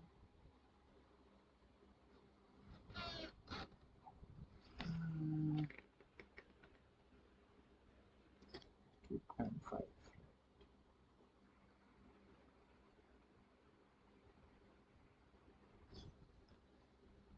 2.5 half,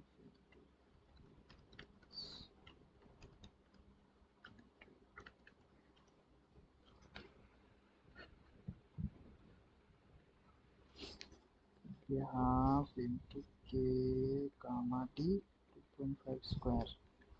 So half into 0.271 into gamma D is how much?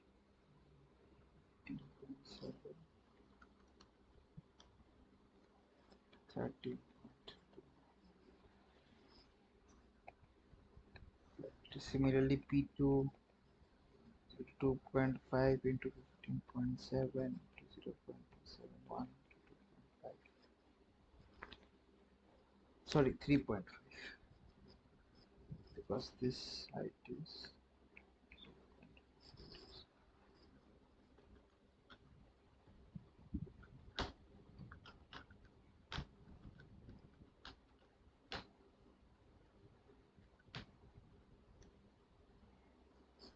37.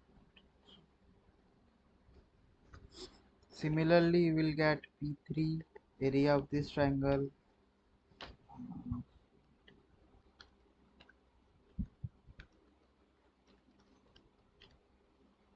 16.37, P4 is half.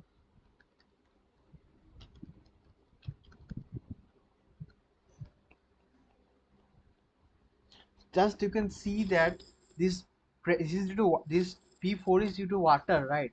Just you can see, if you compare all the values, just see how much is the pressure due to water.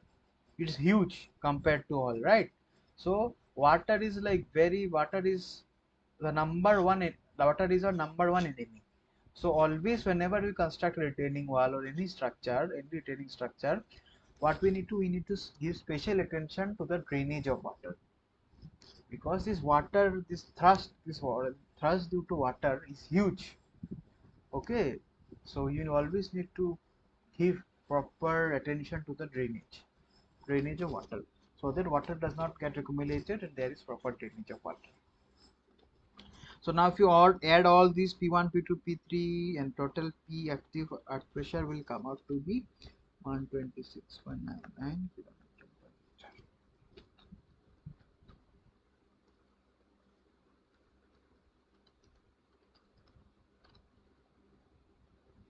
Okay.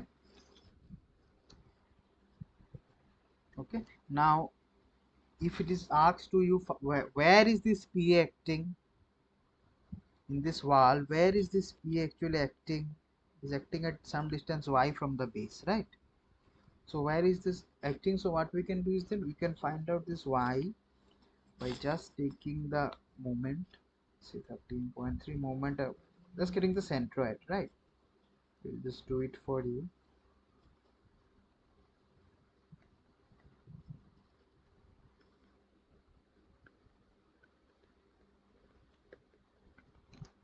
Just 0.9 total PA, which is equal to nothing but 126 into 1.68 meter. So this PA is actually acting at 1.68 meter from the base. Okay.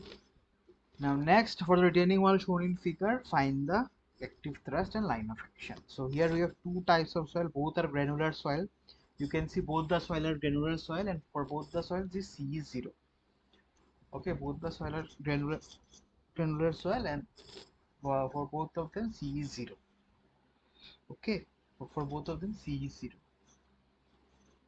And we have different phi. For top soil phi is 30 degrees, and for the bottom soil phi is 35 degrees. So we will have two Ks, right? So what is Ka1? Please tell me what is Ka1? 1 minus sine 30 by 1 plus sine 30. We'll have 1.33, right? 1 by 3. 0.33. And what is Ka2? We just found out previously, 0.27. Alright. Now see, this is submerged. See, water table is there, so means this is submerged, the below soil is submerged. So let us get the submerged unit weight for that. So 19 saturated is given. It's 9.81, it will be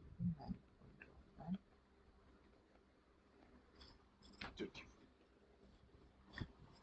Now let us try to draw the pressure diagrams. Okay, so top 3 meter will be having something like this. What will be this? 3 into gamma into 0.33, right? This is 3 meters. Then bottom 3 meter, first you will have this rectangular arrangement, which will be 3 into 16. Now it will be Ka2, it will be 0.271, right? Then again we will having some triangular arrangement, triangular force here. It will be nothing but 3 into 9.19 to 0.271. And last we have the water pressure, is nothing but 3 to.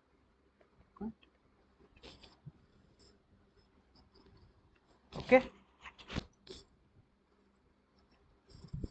so let us mark this 1 2 3 4, right? So we need to what we need to do is that again we need to determine where our P is actually active. Okay, some distance y, so we need to determine where the PA is active. So again what we will do, similarly we will find out P1 again, area of the this first triangle, nothing but half K1 3 square into 60. That will be P2. It will be 3 into 16 into K2 into, that will be P3.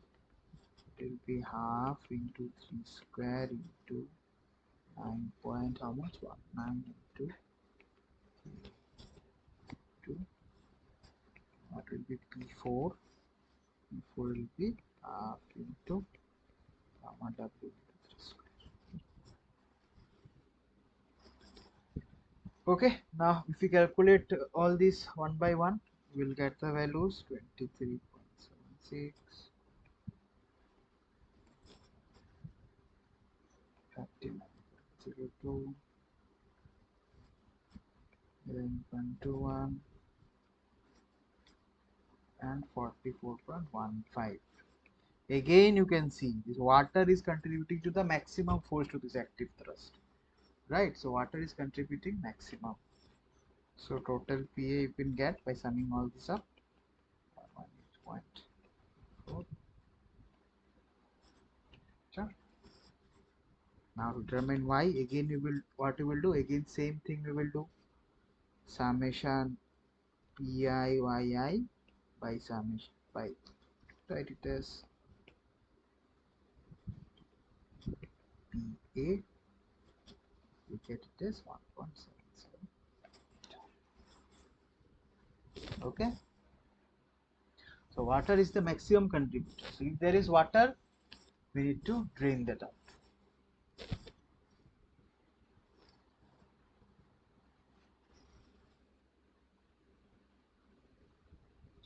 Okay, here soil mass is retained by a smooth inclined wall of like 6 meter high. The soil has a bulk unit weight of 20 kilonewton per meter cube and an internal angle of 16 degrees. The top of the soil is level with the top of the if the soil carries a uniformly distributed load of 4.5 kilonewton per meter square, it comes the total active thrust of the wall per meter cube. Same, right? Same, exactly same as this other part. Okay, so what we can do is that, see this our soil is, our retaining wall is like this, right? So now this is 18, means this is 18, so this is, we can get, so this is AC we can get. Water is there or what? No, so no water is there. So what will be K? K is 1 minus sine 16 by 1 plus sine 16. It is 0.568. So first, due to the surcharge 4.5, we have the surcharge. Due to that, this will be Q into K, right? 4.5 into K. Next, we have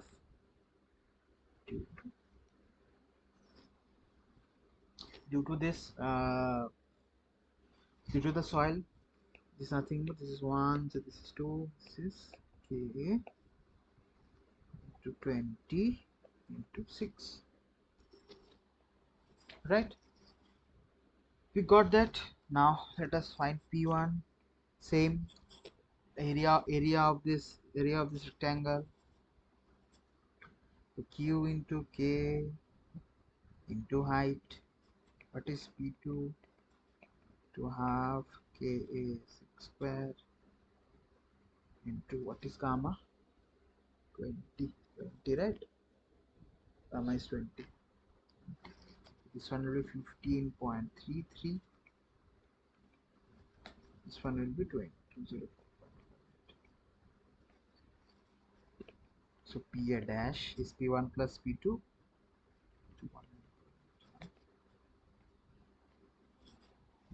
Now this PA, see this, what we did was, our wall is like this, right?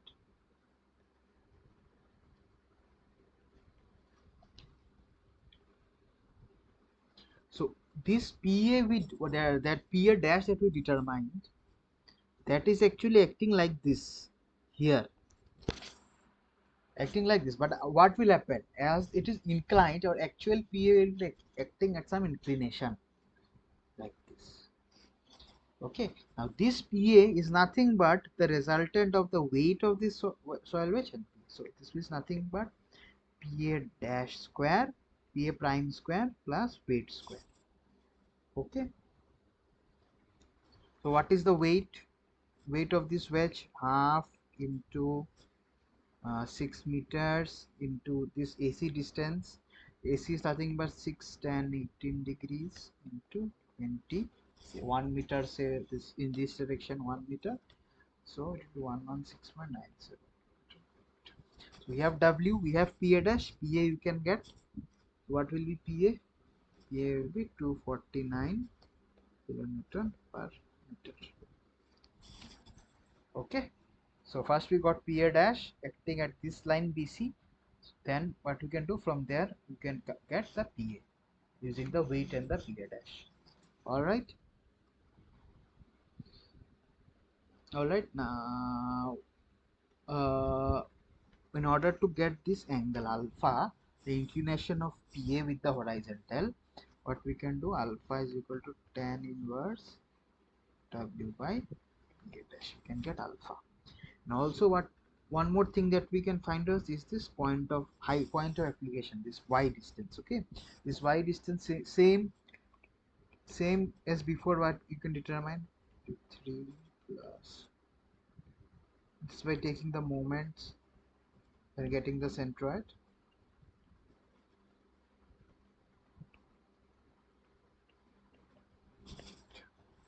Okay, so this PA and this PA dash is acting at a height of 2.07 meter from the base. So first what we did, we calculate PA dash, and from there we could calculate PA. Okay, done. Then okay, this will be the last problem. So this is basically for a C5 soil, but generally we do not use C5 soil as backfill for this reinforced soil walls. Okay, which you don't do C5 soil. Generally the soil is granular soil, just as 5 value. Alright, so here we will be just solving a problem for C5 soil. You can see a smooth vertical wall 4 meter retains a cohesive backfill soil with the bulk unit weight of this much and angle of internal friction 0 degree. So this is a cohesive soil. Okay, cohesive soil. So generally we do not use cohesive soil for reinforced soil walls, but here just for the concept, just to recall the concept, we are just solving this problem. Calculate the depth at which active earth pressure is 0, depth of tension crack, depth at which total active thrust is 0. All these things we need to do. Okay, so I will just solve it. So we have a 4-meter wall, right? 4-meter wall, and see, for a cohesive soil, the variation of this active thrust is really different, right? So it's a little bit like this.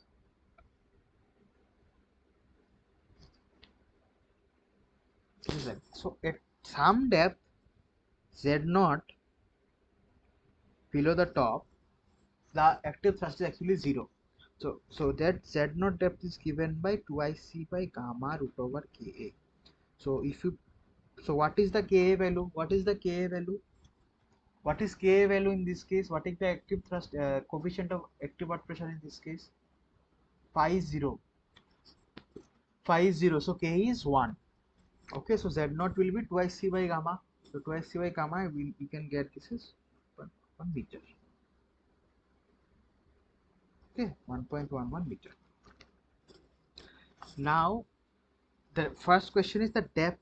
Calculate the depth at which earth pressure is 0. So we already found that out. The depth at the 1.111 meter below the earth pressure is 0. The active earth pressure is 0. Next is the depth of tension crack.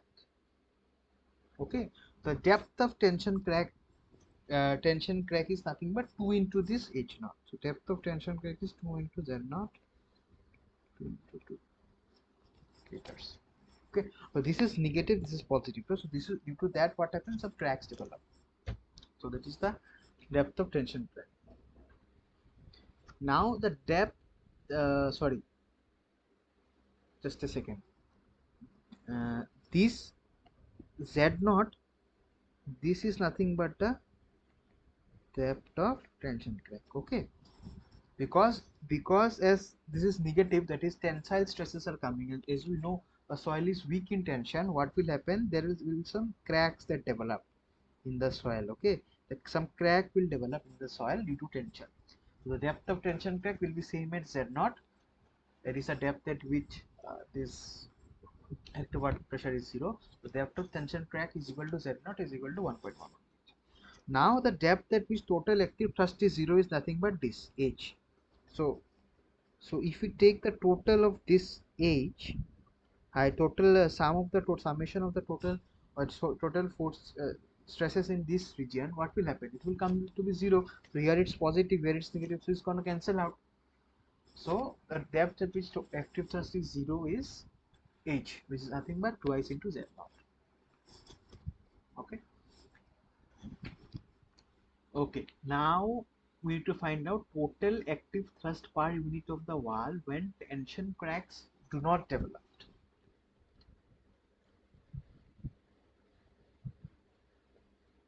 Just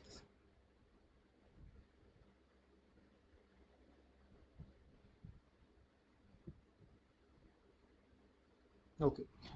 So tension cracks do not develop means what? Do not develop means there will be some negative stresses acting here, there will be some positive stresses acting on the soil. So if tension cracks develop, what will happen? The soil is actually not in contact with the wall, right?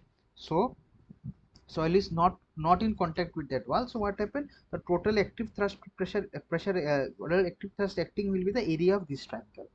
Okay, when tension cracks develop, remember that when tension cracks develop, what will happen? The soil is not in contact with the soil with the retaining wall in the upper portion. Due to that reason, the area of the total active thrust that is acting on the wall is nothing but a lower from the lower portion only, right? Because upper portion the soil is not in contact with the retaining wall.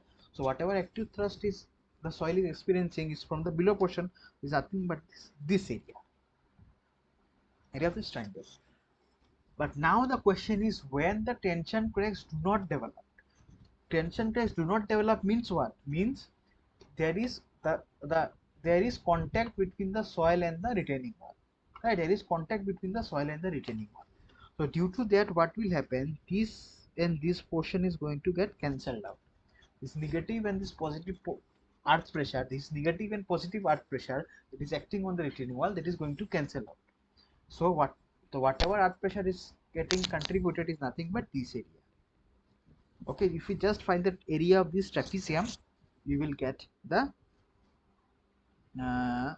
this will get our this active pressure. Okay, in that case, so what will be this length is nothing but k into gamma into h is not this one. Okay, it is h naught h naught h naught minus 2ic root over k.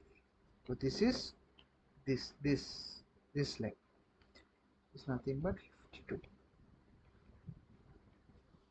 Okay, now what will be this length?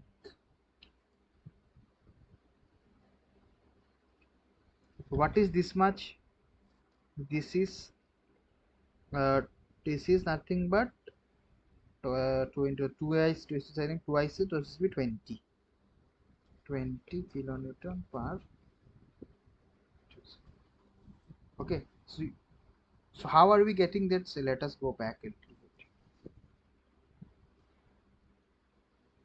Just go back a little bit. Where I do here. Say say this is 0. Say this is 0. Z is 0. So what is kx? What is the earth pressure? Minus 2ic root over k. Right, only this portion is there. Minus 2ic root over k. Now if k is 1, what is that? That is at z equal to 0. If k is 1, q is 0. So for our case q is 0, z equal to 0, k is 1. So earth pressure is minus 2ic. Minus 2ic. So minus 2ic is nothing but 2 into 10, 20 kilotons. So this much is 20. So this much is also 20. 20. So now if we take the area of this trapezium, we will get the P. Okay. So the total active is nothing but the area of this trapezium is 52 plus 20 into and this length is nothing but 4 minus 2.22 1.78 into 1.78. So we'll get PAS 64.08. Okay, done. And similarly, to get the point of application of PA, what we can do, we can find out the this. You can use the formula for the centroid of trapezium and determine the y value. 52 plus 2 into 20 by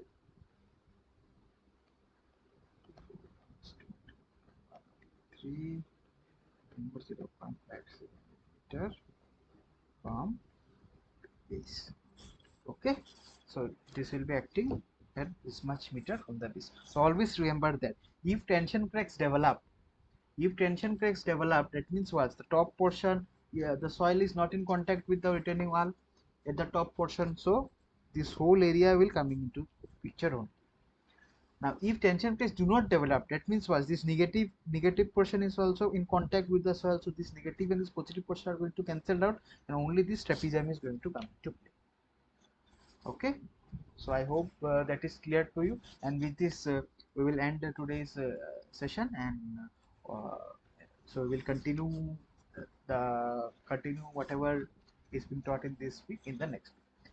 All right, so with that, thank you for attending, and if you have any doubt, feel free to ask me anytime, and wish you a happy Independence Day again.